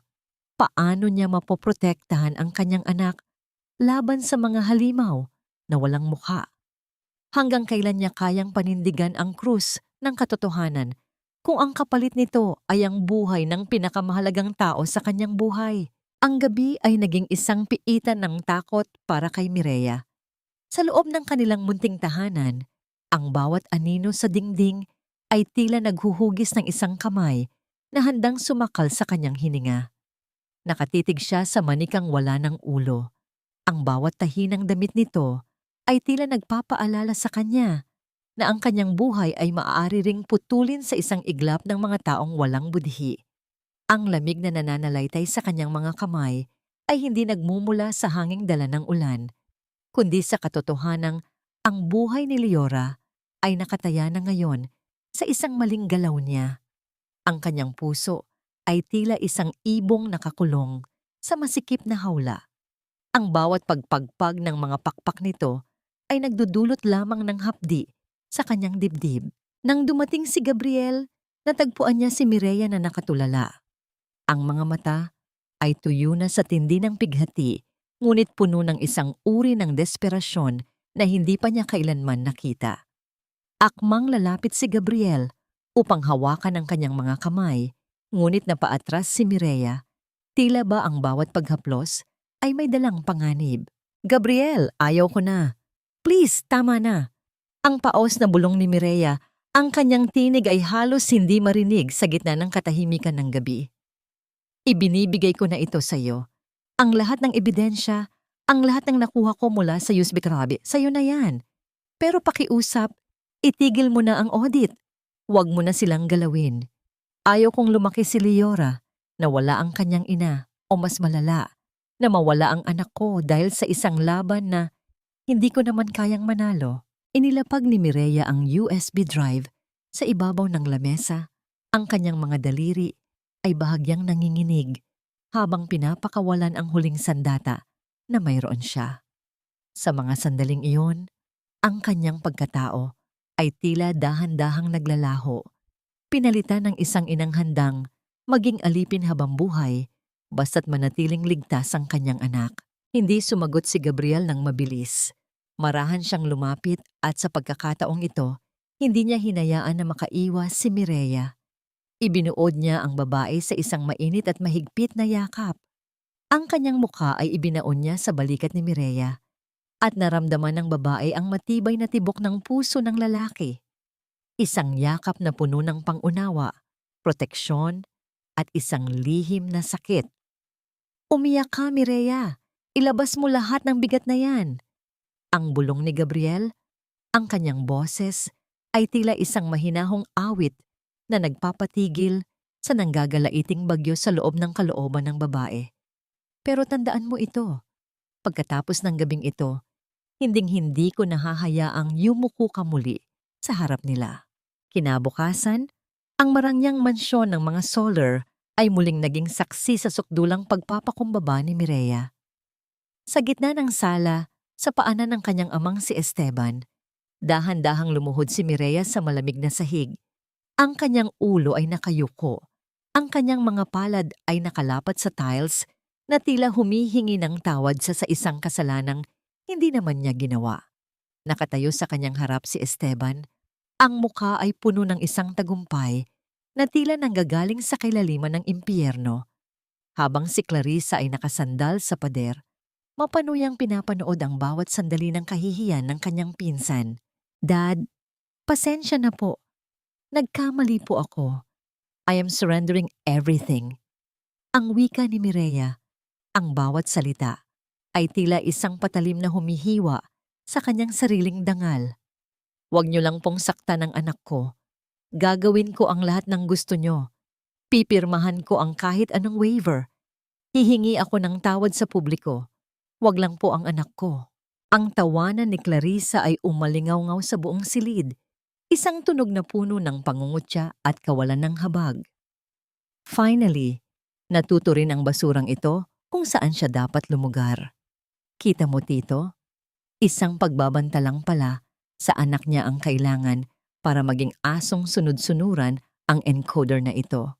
Pinanood ni Esteban ang bawat paghikbi ni Mireya nang walang anumang bakas ng pagmamahal. Para sa kanya, ang anak na nasa kanyang paanan ay hindi tao, kundi isang gamit lamang na kailangang ayusin o itapon kapag naging hadlang sa kanyang pangalan. Mabuti at natauhan ka na, Mireya. Dahil kung hindi, baka nakita mo na lang ang sarili mo sa isang madilim na selda habang ang anak mo ay nagpapalaboy-laboy sa lansangan. Nang makauwi si Mireya, ang kanyang katawan ay tila wala ng buhay. Ang kanyang mga mata ay nanatiling nakatitig sa kawalan. Ngunit nang makita niya si Leora na naghihintay sa kanya, ang bata ay lumapit at marahang pinahid ang mga tuyong luha sa mukha ng ina gamit ang kanyang maliit at manipis na bataw. "Mama, bakit ka po malungkot?" Sabi po ni Nanay Rosa. Kinuha raw po ng mga masasamang taon ang mga paninda niya. Tapos po, yung manika ko nasira nila. Ang wika ni Leora sa isang tinig na puno ng tapang sa kabila ng kawalang malay. "Pero okay lang po, Mama. Hindi ko naman kailangan ng laruan. Ang kailangan ko lang po ay ikaw. Kailangan ko po ng matapang na mama na hindi natatakot sa kanila." Ang mga salita ni Leora ay tila isang kidlat na gumising sa nanlalamig na dugo ni Mireya. Ang kanyang mga mata ay unti-unting nagkaroon ng panibagong liwanag. Isang liwanag na hindi na nagmumula sa takot, kundi sa isang matigas at malamig na determinasyon. Tiningnan niya ang kanyang anak at sa sandaling iyon, naramdaman ni Mireya ang pagkadurog ng huling tanikala ng kanyang pagiging biktima. Tumayo si Mireya. Ang kanyang tindig ay naging tuwid at ang kanyang mga balikat ay hindi na nakakubog. Ang naramdaman niyang takot sa mansyon kanina ay tila naging isang kislap ng apoy na ngayon ay nag-aalab na sa kanyang puso. Hindi siya sumuko. Ang pagluhod niya sa harap ni Esteban ay hindi isang tanda ng pagkakatalo, kundi ang simula ng isang mas masalimuot na patibong na siya mismo ang nagdisenyo. Habang nakatingin siya sa madilim na bintana, ang kanyang mukha ay tila naging isang maskara ng katarungan. Sa kanyang isipan, ang bawat dokumento na kanyang nabasa, ang bawat pirma ni Esteban na kanyang nakita, ay nagsimulang magkabit-kabit. Isang plano ang nabubuo, isang planong hindi lamang gigiba sa kumpanya, kundi sa mismong dangal na pilit na itinatago ng kanyang ama. "Leora, anak," ang bulong ni Mireya habang niyayakap ang anak. Ang kanyang tinig ay naging malamig at puno ng katiyakan. Magiging matapang si Mama. At sa pagkakataong ito, wala nang maninira sa mga pangarap natin. Hinding-hindi na. Paano nga ba lalaban ang isang taong itinuring na basura kung siya na ang may hawak ng pinakamabigat na sikretong maaaring pumatay sa isang imperyo? At sa gitna ng digmaang ito, sapat na ba ang pag-ibig ni Gabriel upang protektahan ang isang inang handang sumunog ng mundo para lamang sa kanyang anak? Ang sikat ng araw na tumatama sa dambuhalang gusali ng Solar Group ay tila isang mapanlinlang na ginto, nagbibigay ng ningning sa isang imperyong nabubulok na sa loob. Sa loob ng malawak na conference hall, ang amoy ng mamahaling pabango at bagong kape ay humahalo sa tensyong tila isang tali na dahan-dahang humihigpit. Ito ang araw ng annual stockholders meeting, ang sandaling hinihintay ni Esteban upang silyuhan ang kanyang kapangyarihan at itinalaga si Clarissa bilang bagong Chief Financial Officer. Isang hakbang na tuluyang magbabaon sa lahat ng kanilang mga lihim. Nakatayo si Esteban sa harap. Ang kanyang mukha ay puno ng isang mapagmalaking kumpiyansa. Sa kanyang paningin, ang lahat ay maayos na. Ang kanyang anak na si Mireya ay nagmakaawa na at lumuhod sa kanyang paanan. Ang auditor, na si Gabriel ay tila nanahimik na at ang kumpanya ay nasa ilalim ng kanyang ganap na kontrol. Mga kasama, sa kabila ng mga hamon sa ating ekonomiya, ang Solar Group ay nananatiling matatag. Ang wika ni Esteban sa isang malakas at autoritanyong boses na tila isang haring nagpapahayag ng kanyang batas. At upang masiguro ang ating paglago, formal ko nang ipinakikilala si Clarissa Solar bilang ating bagong CFO. Siya ang magsisilbing bagong lakas ng ating pananalapi. Isang magalang na palakpakan ang bumalot sa silid, ngunit ang tunog nito ay tila hungkag para sa mga nakakaalam ng katotohanan. Si Clarissa ay tumayo nang may kasamang ngiti na puno ng kayabangan. Ang kanyang mga mata ay nagniningning sa tagumpay habang tinitingnan ang mga stockholder na tila mga aliping susunod sa kanyang kompas. Ngunit ang katahimikan ay biglang napunit ng ang malaking pinto sa likod ay bumukas nang walang pasintabi. Ang tunog ng pagtama ng pinto sa dingding ay tila isang hudyat ng digmaan. Pumasok si Gabriel Reyes, ang kanyang tindig ay mas tuwid pa sa isang poste ng katarungan, at ang kanyang mga mata ay kasing talim ng kidlat na humahati sa dilim. Hindi siya mag-isa. Bitbit niya ang isang itim na folder na tila naglalaman ng hatol para sa lahat ng naroon. Mr. Solar, ipagpaumanhin ninyo ang aking pagkaantala. Ang wika ni Gabriel, ang kanyang baritonong boses, ay umalingaw-ngaw at nagpatahimik sa bawat bulong. Ngunit bilang independent auditor, tungkulin kong ihayag na ang ulat na inyong iprinisinta ay hindi tumpak. Ang audit ay nakatuklas ng mga seryosong anomalya na hindi pwedeng baliwalain ng board. Ang mukha ni Esteban ay biglang naging kasing puti ng papel, ngunit pilit niyang pinanatili ang kanyang anyo. Mr. Reyes, tapos na ang inyong tungkulin. We already accepted your initial reports. Huwag mong sirain ang mahalagang sandaling ito ng aking pamilya. Tumawa ng maikli si Clarissa. Ang kanyang boses ay puno ng pangungutya. Maybe he's just upset dahil ang kanyang paboritong source ay wala na rito. Look, Mr. Reyes, kung ang tinutukoy mo ay ang mga maling impormasyon mula sa isang hamak na encoder na napatalsik dahil sa pagnanakaw, then you are wasting our time. Si Mireya Soler ay isang sinungaling at isang kriminal. Sa pagbanggit ng pangalan ni Mireya, ang hangin sa loob ng silid ay tila nagbago. May isang uri ng kuryente na dumaan sa bawat stockholder. At sa eksaktong sandaling iyon, ang pinto ay muling bumukas. Sa pagkakataong ito, ang bawat hakbang na pumasok ay tila isang matatag na pintig ng puso na puno ng paninindigan. Pumasok si Mireya Soler. Hindi na siya ang babaeng nakasuot ng luma at kupas na damit. Hindi na siya ang inang nakayuko at nanginginig sa takot. Suot niya ang isang puting vest na tila sumisimbolo sa kanyang muling pagsilang. Malinis, matapang, at puno ng dignidad. Ang kanyang buhok ay maayos na nakapusod. Inilalantad ang kanyang muka na wala nang ni isang bakas ng pag-aalinlangan. Ang bawat mata sa silid ay tila napako sa kanya. Para siyang isang puting kalapati na lumipad sa gitna ng kuta ng mga buhaya.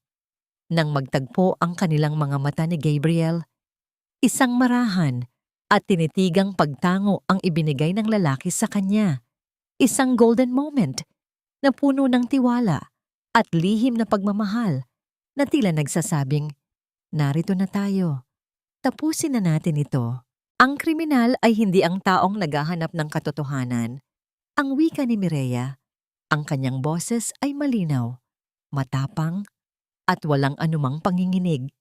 Lumakad siya patungo sa gitna, sa tapat mismo ng kanyang ama at ni Clarissa. Ang bawat hakbang niya ay tila nagpapaguho sa pundasyon ng kinatatayuan ni Esteban. Ang tunay na kriminal ay ang mga taong gumagamit ng kanilang pangalan at kapangyarihan upang nakawan ang sarili nilang mga empleyado at talikuran ang sarili nilang dugo. Nanggagalaiti sa galit si Esteban. Ang kanyang mga kamay ay nanginginig habang nakahawak sa rostrum. Guard, lura niyo ang babaeng ito sa labas. Wala siyang karapatang tumapak dito. Ang sigaw niya, ang kanyang boses ay puno na ng desperasyon, ngunit walang gwardiyang lumapit. Ang katahimikan ay tila naging isang mabigat na pader na humaharang sa utos ni Esteban. Dahan-dahang kinuha ni Mireya ang isang dokumento mula sa kanyang bag, isang papel na may pulang selyo ng National Bureau of Investigation na tila isang nag-aapoy na espada sa gitna ng silid. Hindi na ito tungkol sa pamilya, Dad. Ang bulong ni Mireya, ang kanyang mga mata, ay nananatiling nakatitig sa kanyang ama nang may halong lungkot at katarungan. Ito ay tungkol sa katotohanang pilit ninyong ibinaon. Ngunit ngayon ay mismong ang batas na ang maghuhukay. Sa mga sandaling iyon, ang mukha ni Esteban ay tila isang maskara ng pagkagulat at takot. Ang bawat stockholder ay nagsimulang magbulungan at ang kinabukasan ng Solar Group ay tila nakabitin sa isang manipis na hibla ng katarungan. Paano nga ba tatanggapin ng isang ama ang pagkatalo sa kamay ng anak na itinuring niyang basura? At sa gitna ng nagbabadyang kaguluhan, ano ang huling alas na ilalabas ni Mireya upang tuluyang gumuho ang imperyo ng kasinungalingan? Ang bawat salita na lumalabas sa mga labi ni Mireya ay tila isang madyikong kumpas na nagpapatahimik sa buong silid. Bawat pangungusap ay may dalang bigat ng 7 taong pait at pananahimik. Hawak ang mga dokumentong may selyo ng katarungan. Isa-isang binasa ni Mireya ang mga petsa, ang mga halaga, at ang mga transaksyong nagpapatunay sa unti-unting pagpatay ni Clarissa sa kumpanya sa pamamagitan ng kumpanyang V21. Ang halagang 30 milyong piso ay hindi na lamang numero sa screen. Ito ay naging isang malupit na katotohanang sumampal sa mukha ng bawat stockholder na naroon. This is impossible. Gawa-gawa lang ang lahat ng yan. Fabricated ang mga signatures na yan.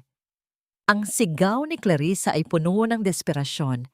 Ang kanyang boses ay tila isang nanggagalaiting hayop na nasukol sa sulok. Ang kanyang mukha, na dati ay puno ng kolorete at kayabangan, ay ngayon ay nababakas ang isang malalim na takot na tila dahan-dahang nagnanakaw ng kanyang katinoan. Ngunit hindi natinag si Mireya. Tinitigan niya ang kanyang pinsan ng may halong habag at paninindigan. Clarissa, ang mga numero ay hindi nagsisinungaling at ang mga pirma na sinasabi mong peke ay ang mga mismong kamay mo ang gumuhit sa bawat voucher na ito. Ginamit mo ang pondo ng kumpanya para sa iyong mga luho habang ang mga empleyadong tulad ko ay pinagkakaitan nyo ng kakarampot na sahod. Ang wika ni Mireya, ang kanyang tinig ay malamig, ngunit punong-puno ng awtoridad. Humarap si Mireya sa kanyang ama, kay Esteban, na ngayon ay tila isang estatwang unti-unting nagkakabitak. Ang kapangyarihan at dangal na itinayo nito sa loob ng maraming dekada ay dahan-dahang gumuguho sa harap. Harap ng mga taong dati ay yumuyuko sa kanyang kumpas. At kayo, Dad, ang inyong pirma, ang nagbigay ng pinal na pag-apruba sa lahat ng ito. Alam niyo ang ginagawa ni Clarissa, ngunit hinayaan niyo siya dahil natatakot kayong mabulgar ang sarili ninyong mga pagkakamali. Ginamit niyo ako bilang panakip-butas, bilang biktima na handang isakripisyo para sa inyong tinatawag na hiya. Ang katahimikan sa conference hall ay naging kasing bigat ng isang libingan. Ang mga stockholder ay nagsimulang magbulungan. Ang kanilang mga mukha ay puno ng pagkadismaya at galit. Sa mga sandaling iyon, ang imahe ni Esteban Soler bilang isang marangal na negosyante ay tuluyan ng pumanaw. Ipinagpalit niyo ang sarili ninyong dugo at laman para sa pera at posisyon. Matiis ko ang gutom, Dad. Matiis ko ang lahat ng panglalait ninyo. Pero ang makita ang anak ko na tinatawag ninyong basura at binibigyan ng luray-luray na manika, doon ninyo ako tuluyang pinalaya. Ang patuloy ni Mireya, ang kanyang boses, ay bahagyang nanginig sa tindi ng emosyong pilit niyang pinapakawalan. Ang utang na loob na ipinanggapos ninyo sa akin ay bayad na. Wala na akong utang sa inyo. dahil ang buhay ko ay kinuha niyo na simula nung araw na itinakwil niyo ako.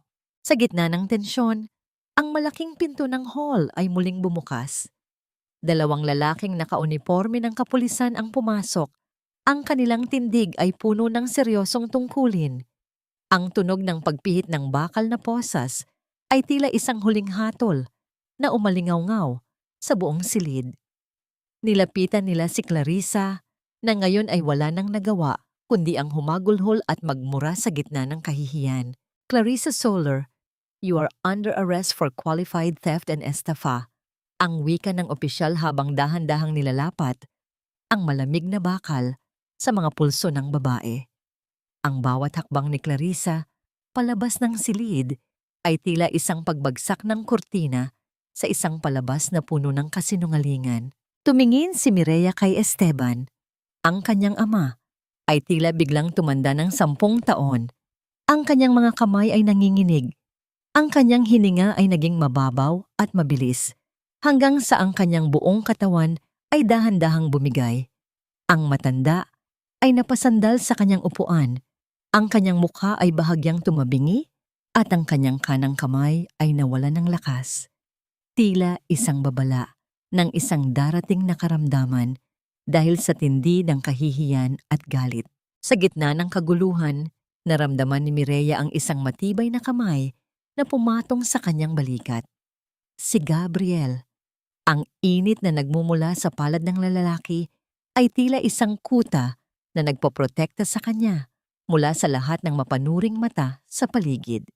Hindi nagsalita si Gabriel, ngunit sa kanyang titig ay naramdaman ni Mireya ang lahat ng paghanga at pagmamahal na kailangan niya upang manatiling nakatayo.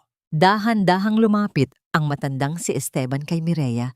Ang kanyang boses ay tila isang malabong bulong na puno ng pagsisisi o marahil ay huling pagtatangka na kumapit. Mireya, anak, tulungan mo ako. Tumingin si Mireya sa kanyang ama. Ang lalaking nagbigay sa kanya ng buhay ngunit kumuha ng kanyang kaluluwa. Ang kanyang puso ay nadudurog, hindi dahil sa galit, kundi dahil sa matinding lungkot na ang lahat ng ito ay kailangang magtapos sa ganitong paraan. Isang malalim na buntong hininga ang pinakawalan ni Mireya. Isang buntong hiningang tila nagdadala ng lahat ng pait ng kanyang nakaraan patungo sa hangin. Patawad, Dad. Pero ang tanging tulong na maibibigay ko sa inyo ngayon ay ang katotohanan. Ang huling wika ni Mireya bago siya tumalikod. Habang naglalakad siya palabas ng silid kasabay ni Gabriel, naramdaman ni Mireya ang biglang gaan ng kanyang pakiramdam. Ang bawat hakbang niya sa pasilyo ay hindi na hakbang ng isang biktima, kundi hakbang ng isang inang handa nang harapin ang bukas ng walang anumang tanikala. Ngunit sa likod ng kanyang tagumpay, isang tanong ang nananatiling nakasabit sa kanyang isipan. Sapat na ba ang katarungang ito upang hilumin ang mga sugat na iniwan ng kanyang sariling ama? O ito ay simula pa lamang ng isang mas mahabang landas patungo sa tunay na kapayapaan? Ang puting pader ng ospital ay tila sumasalamin sa kawalan ng kulay ng buhay ni Esteban Soler sa mga sandaling ito. Ang amoy ng gamot at ang mahinang tunog ng mga makinang nagbabantay sa kanyang tibok ng puso ay naging tanging saksi sa kanyang pagbagsak. Nakahiga ang dating makapangyarihang lalaki, ang kanang bahagi ng kanyang katawan ay tila naging bato, at ang kanyang pananalita ay naging isang malabong bulong na tila nanggagaling sa kailaliman ng isang madilim na balon. Pumasok si Mireya sa silid ng may dahan-dahang hakbang. Walang galit sa kanyang mga mata, tanging isang malalim at matandang pagod na tila nagmula pa sa mga dekada ng pagtitiis. Nang makita siya ni Esteban, ang mga mata ng matanda ay nangilid ang luha. Hindi dahil sa pagsisisi, kundi dahil sa desperasyong muling makontrol ang sitwasyong hindi na niya hawak. Mireya, anak, iurong mo ang kaso laban kay Clarissa. Ang tew-taw na pakiusap ni Esteban. Ang bawat salita ay tila isang mabigat na pasanin para sa kanyang tuyong lalamunan. Ang apelyido natin, mababahiran ng husto, Hahayaan mo bang mabulok ang sarili mong pinsan sa kulungan?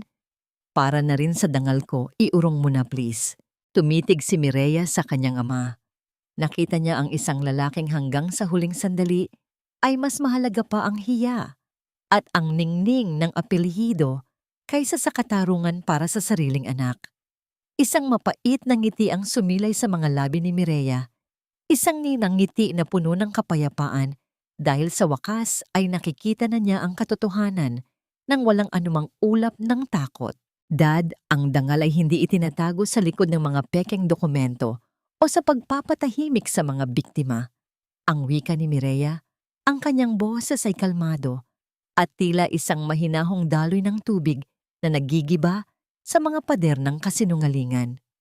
Patawad, pero hindi ko iuurong ang kaso. Pinapatawad ko na kayo sa lahat ng ginawa niyo sa akin, pero ang katarungan ay kailangang mangyari. Si Clarissa ay kailangang managot at kayo, kailangan ninyong tanggapin ang bunga ng inyong pananahimik. Sa mga sandaling iyon, naramdaman ni Mireya ang biglang pagluwag ng isang mahigpit na tanikala sa kanyang dibdib. Ang utang na loob, na tila isang sumpa sa loob ng maraming taon, ay tuluyan ng naputol. Hindi na siya ang batang babaeng naghahanap ng kalinga sa isang amang hindi marunong magmahal. Siya ay isa ng malayang babae. Tumalikod si Mireya at naglakad palabas ng silid. Hindi pinapansin ang mga teotaw na tawag ng kanyang ama. Ang bawat hakbang niya sa pasilyo ng ospital ay tila nagdadala sa kanya patungo sa isang mundong punong-puno ng liwanag. Nang makauwi siya sa kanilang munting tahanan, sinalubong siya ni Leora nang may mahigpit na yakap. Binuhat ni Mireya ang kanyang anak, ibinaon ang mukha sa leeg nito, at doon ay tuluyan ng bumuhos ang kanyang mga luha. Ngunit ang mga luhang ito ay hindi na luha ng pighati. Ito ay mga luha ng tagumpay at ng ganap na paglaya. Ang bawat hikbi niya ay tila naglalabas ng lahat ng pait na naipon sa kanyang puso sa loob ng 7 taon. Mama, bakit ka po umiiyak? May masama po bang nangyari? Ang nag-aalalang tanong ni Leora habang pinapahid ang mga luha sa mukha ng ina gamit ang kanyang maliit na kamay. Wala anak, umiiyak si mama dahil masaya tayo. Dahil sa wakas, wala na tayong kailangang ikahiya o ikatakot. Ang sagot ni Mireya habang pinupusod ang kanyang buhok at muling isinusuot ang simpleng crepe na regalo ni Leora. Isinuot niya ito ng may dangal, tila isang korona na mas mahalaga pa sa anumang hiyas ng mga soler. Isang marang pagkatok sa pinto ang bumasag sa kanilang sandali. Nang buksan ni Mireya ang pinto, nakatayo roon si Gabriel. Wala siyang dalang mga ulat o mga kasulatan ng kumpanya. Sa kanyang mga kamay ay hawak niya ang isang simpleng kumpol ng mga bulaklak ng sampagita. Ang bango nito ay agad na bumalot sa munting sala. Ang kaputian ng mga bulaklak ay tila sumasalamin sa bagong pahina ng kanilang buhay. Mireya, ang simula ni Gabriel, ang kanyang mga mata ay puno ng isang uri ng ningning na tila sikat ng umaga pagkatapos ng isang mahabang bagyo. Tapos na ang misyon ko bilang auditor, na isagawa na ang katarungan. Pero ngayon, gusto ko namang mag-apply sa isang panibagong posisyon sa buhay mo. Pwede ko bang makuha ang iyong pahintulot na manatili sa tabi ninyong dalawa ni Leora? Hindi bilang bahagi ng trabaho, kundi bilang isang taong gustong bumuo ng kinabukasan kasama ninyo. Naramdaman ni Mireya ang isang kakaibang init at pintig sa kanyang puso. Ang distansya sa pagitan nila ni Gabriel ay puno ng mga pangakong hindi na kailangang bigkasin. Sa gitna ng payapang hapon, ang bango ng sampagita ay tila naging isang saksi sa isang pag-ibig na nanggaling sa pagitan ng mga numero at pighati. Ngunit ngayon ay handa na para sa tunay na ligaya. Gabriel, ang tanging nasabi ni Mireya, ang kanyang tinig ay puno ng pasasalamat at isang umuusbong na pag-asa. Ngunit sapat na ba ang katapangan ni Mireya upang buksan muli ang kanyang puso pagkatapos ng lahat ng pasakit? At sa pagtalikod niya sa pangalang Soler, anong bagong pangalan ang isusulat ng tadhana para sa kanyang muling pagsilang. Ang umaga ay sumapit ng may dalang kakaibang liwanag. Tila ang langit mismo ay nakikiisa sa katahimikang matagal nang ipinagkait sa buhay ni Mireya. Ang sikat ng araw ay marahang gumagapang sa sahig ng kanilang munting sala. Hindi na tila isang banta, kundi isang mainit na haplos na nagpapaalala na ang gabi ng pighati ay ganap ng lumipas. Sa labas, ang hangin ay humahalimuyak sa bango ng sampagitang dala ni Gabriel, isang amoy na naging simbolo ng pagsisimula ng isang bagong kabanata. Nakatitig si Mireya kay Gabriel. Ang kanyang mga mata ay nagniningning hindi dahil sa luha ng sakit, kundi dahil sa isang uri ng pag-asang ngayon lamang niya pinahintulutang mamukadkad. Ang kanyang mga kamay ay marahang nakapatong sa mga talulot ng bulaklak. Dinarama ang bawat bahagi nito na tila binabasa ang isang liham ng pag-ibig na hindi kailangan ng mga salita. Gabriel, ang simula ni Mireya. Ang kanyang boses ay malinaw at puno ng katatagan. Thank you for staying. Thank you for seeing me when I felt invisible. Pero tulad ng sinabi ko, I need to find myself first. Gusto kong tumayo sa sarili kong mga paa, hindi bilang isang biktima ng mga solar, kundi bilang isang inang kayang ibigay ang mundo sa kanyang anak, nang walang inaasahang tulong mula sa sinuman. Isang matamis at maunawaing ngiti ang sumilay sa mga labi ni Gabriel. Hindi siya nagpakita ng pagmamadali. Sa halip, ang kanyang mga mata ay nagpahayag ng isang walang hanggang pasensya. I will wait, Mireya, kahit gaano pa katagal. Handa akong maging anino mo, hanggang sa maging handa ka ng maglakad sa tabi ko. Hindi ako aalis. Kilig, healing moment. Lumipas ang ilang buwan, at ang buhay ni Mireya ay tila isang punlang dahan-dahang tumutubo mula sa lupang dati ay tigang. Sa tulong ng kanyang sariling talino at ng mga rekomendasyong ibinigay ni Gabriel, nakakuha siya ng posisyon bilang finance director sa isang prestihiyosong kumpanya na walang kinalaman sa kanyang ama. Ang bawat sentimong kinikita niya ay nagdadala ng isang uri ng dangal na hindi kayang tapatan ng anumang yaman ng mga soler. Isang hapon, sa isang bagong apartment na malawak, maliwanag, at puno ng sariwang hangin, abala si Mireya sa pag-aayos ng kanilang mga kagamitan. Kasama niya si Nanay Rosa, na ngayon ay itinuturing na niyang tunay na ina at kapamilya. Ang matanda ay nakaupo sa isang komportableng silya, muling nagtitinda ng kanyang mga kakanin. Ngunit sa pagkakataong ito ay sa isang maayos na pwesto na ipinatayo ni Mireya para sa kanya. Mireya, anak, hindi ko akalaing makararanas pa ako ng ganitong kaginhawaan. Ang wika ni Nanay Rosa habang pinupunasan ng isang butil ang luha ng kagalakan. Ang kabutihan ng puso mo ang nagdala sa atin dito. Ngumiti si Mireya at niyakap ang matanda. Dapat lang po, Nanay Rosa. Kayo ang naging pamilya ko noong tinalikuran ako ng sarili kong dugo. Sa gitna ng kanilang pag-uusap, pumasok si Leora mula sa kanyang bagong paaralan. Bit-bit ang kanyang mga gamit sa sining. Ang bata ay tila isang bulaklak na tuluyan ng bumuka. Ang kanyang mga pisngi ay malusog at ang kanyang mga mata ay wala ng bakas ng takot o pighati. Lumapit si Mireya sa kanyang anak at inilabas ang isang malaking kahon na nakabalot sa makulay na papel. Para sa iyo, anak, dahil sa pagiging matapang mo, ang bulong ni Mireya. Nang buksan ni Leora ang kahon, ang kanyang mukha ay nagliwanag na tila 1,000 bituin. Sa loob nito ay isang napakagandang manika.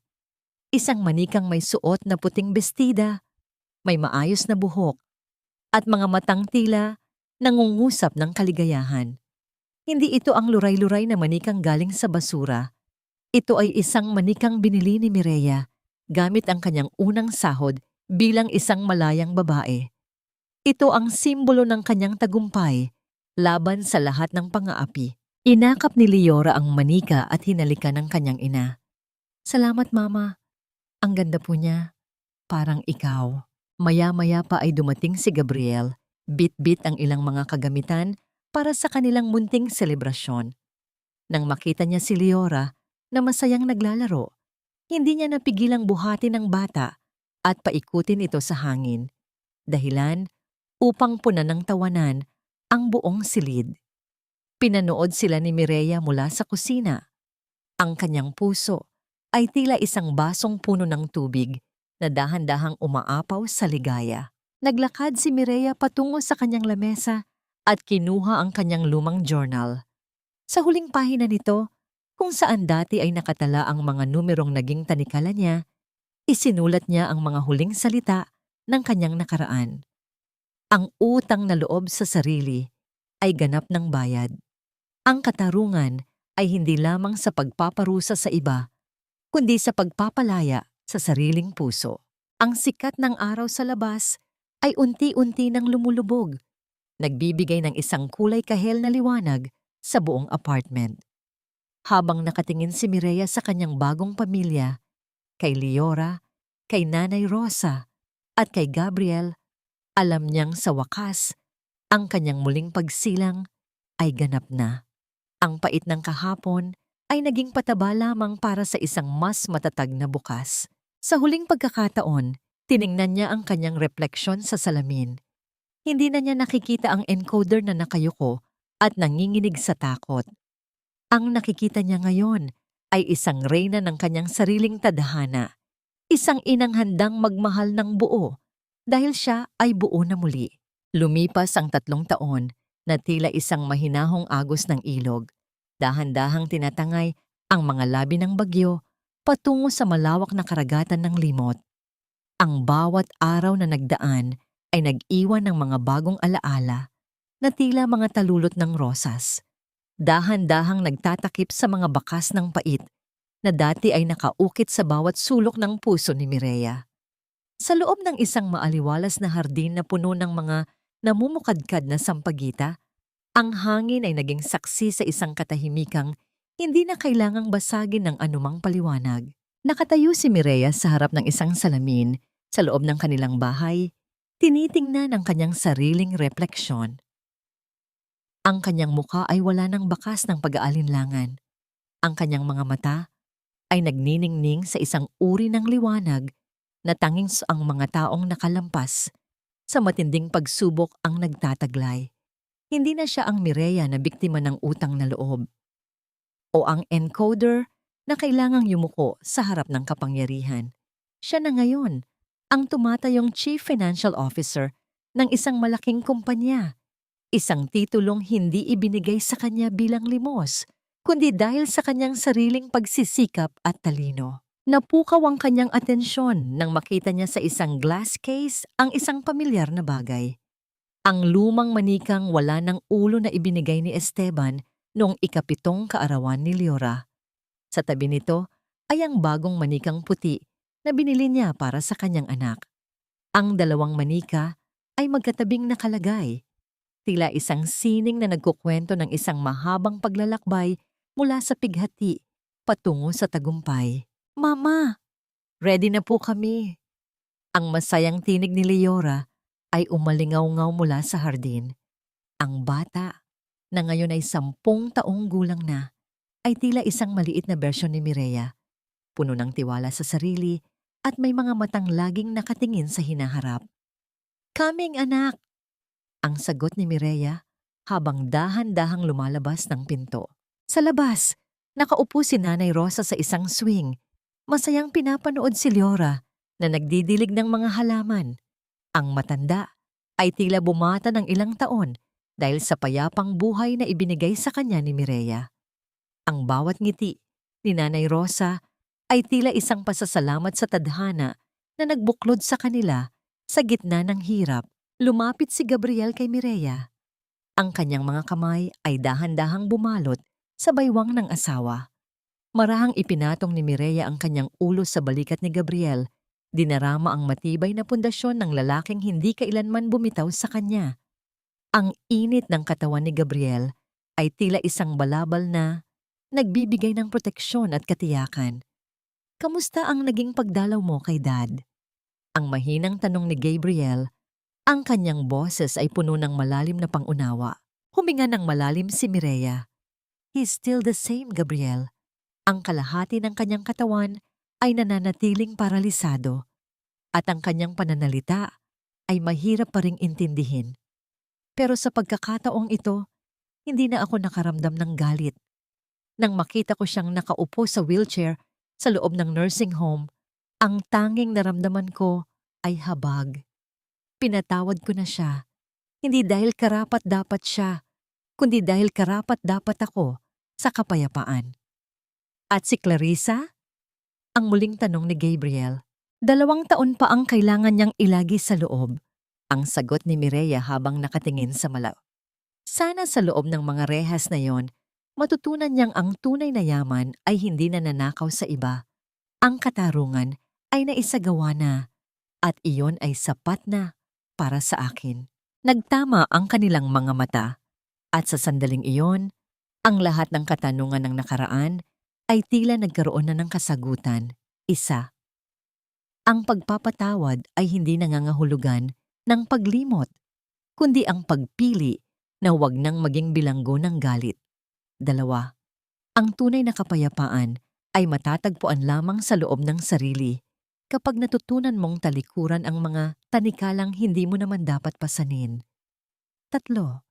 Ang pinakamahalagang aral na iniwan ng kanilang kwento ay ang halaga ng sariling dangal, na ang isang tao ay hindi basura dahil lamang sa itinuring siyang ganoon ng iba, kundi siya ay isang hiyas na kailangan lamang nalinisin ng sariling katapangan at pag-ibig. Mama, look!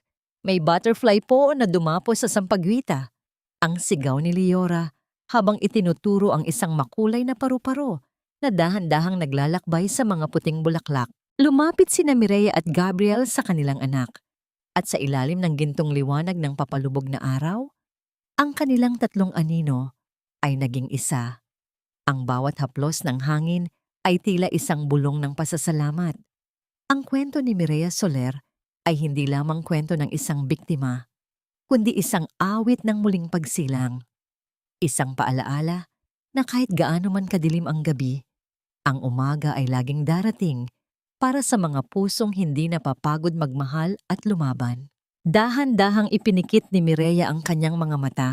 Dinarama ang bawat pintig ng kanyang puso na ngayon ay punong-puno na ng ligaya. Wala nang kailangang patunayan, wala nang kailangang ikahiya. Sa wakas, ang buong mundo ay naging isang malawak na hardin ng sampagita, mabango, malinis at ganap na malaya.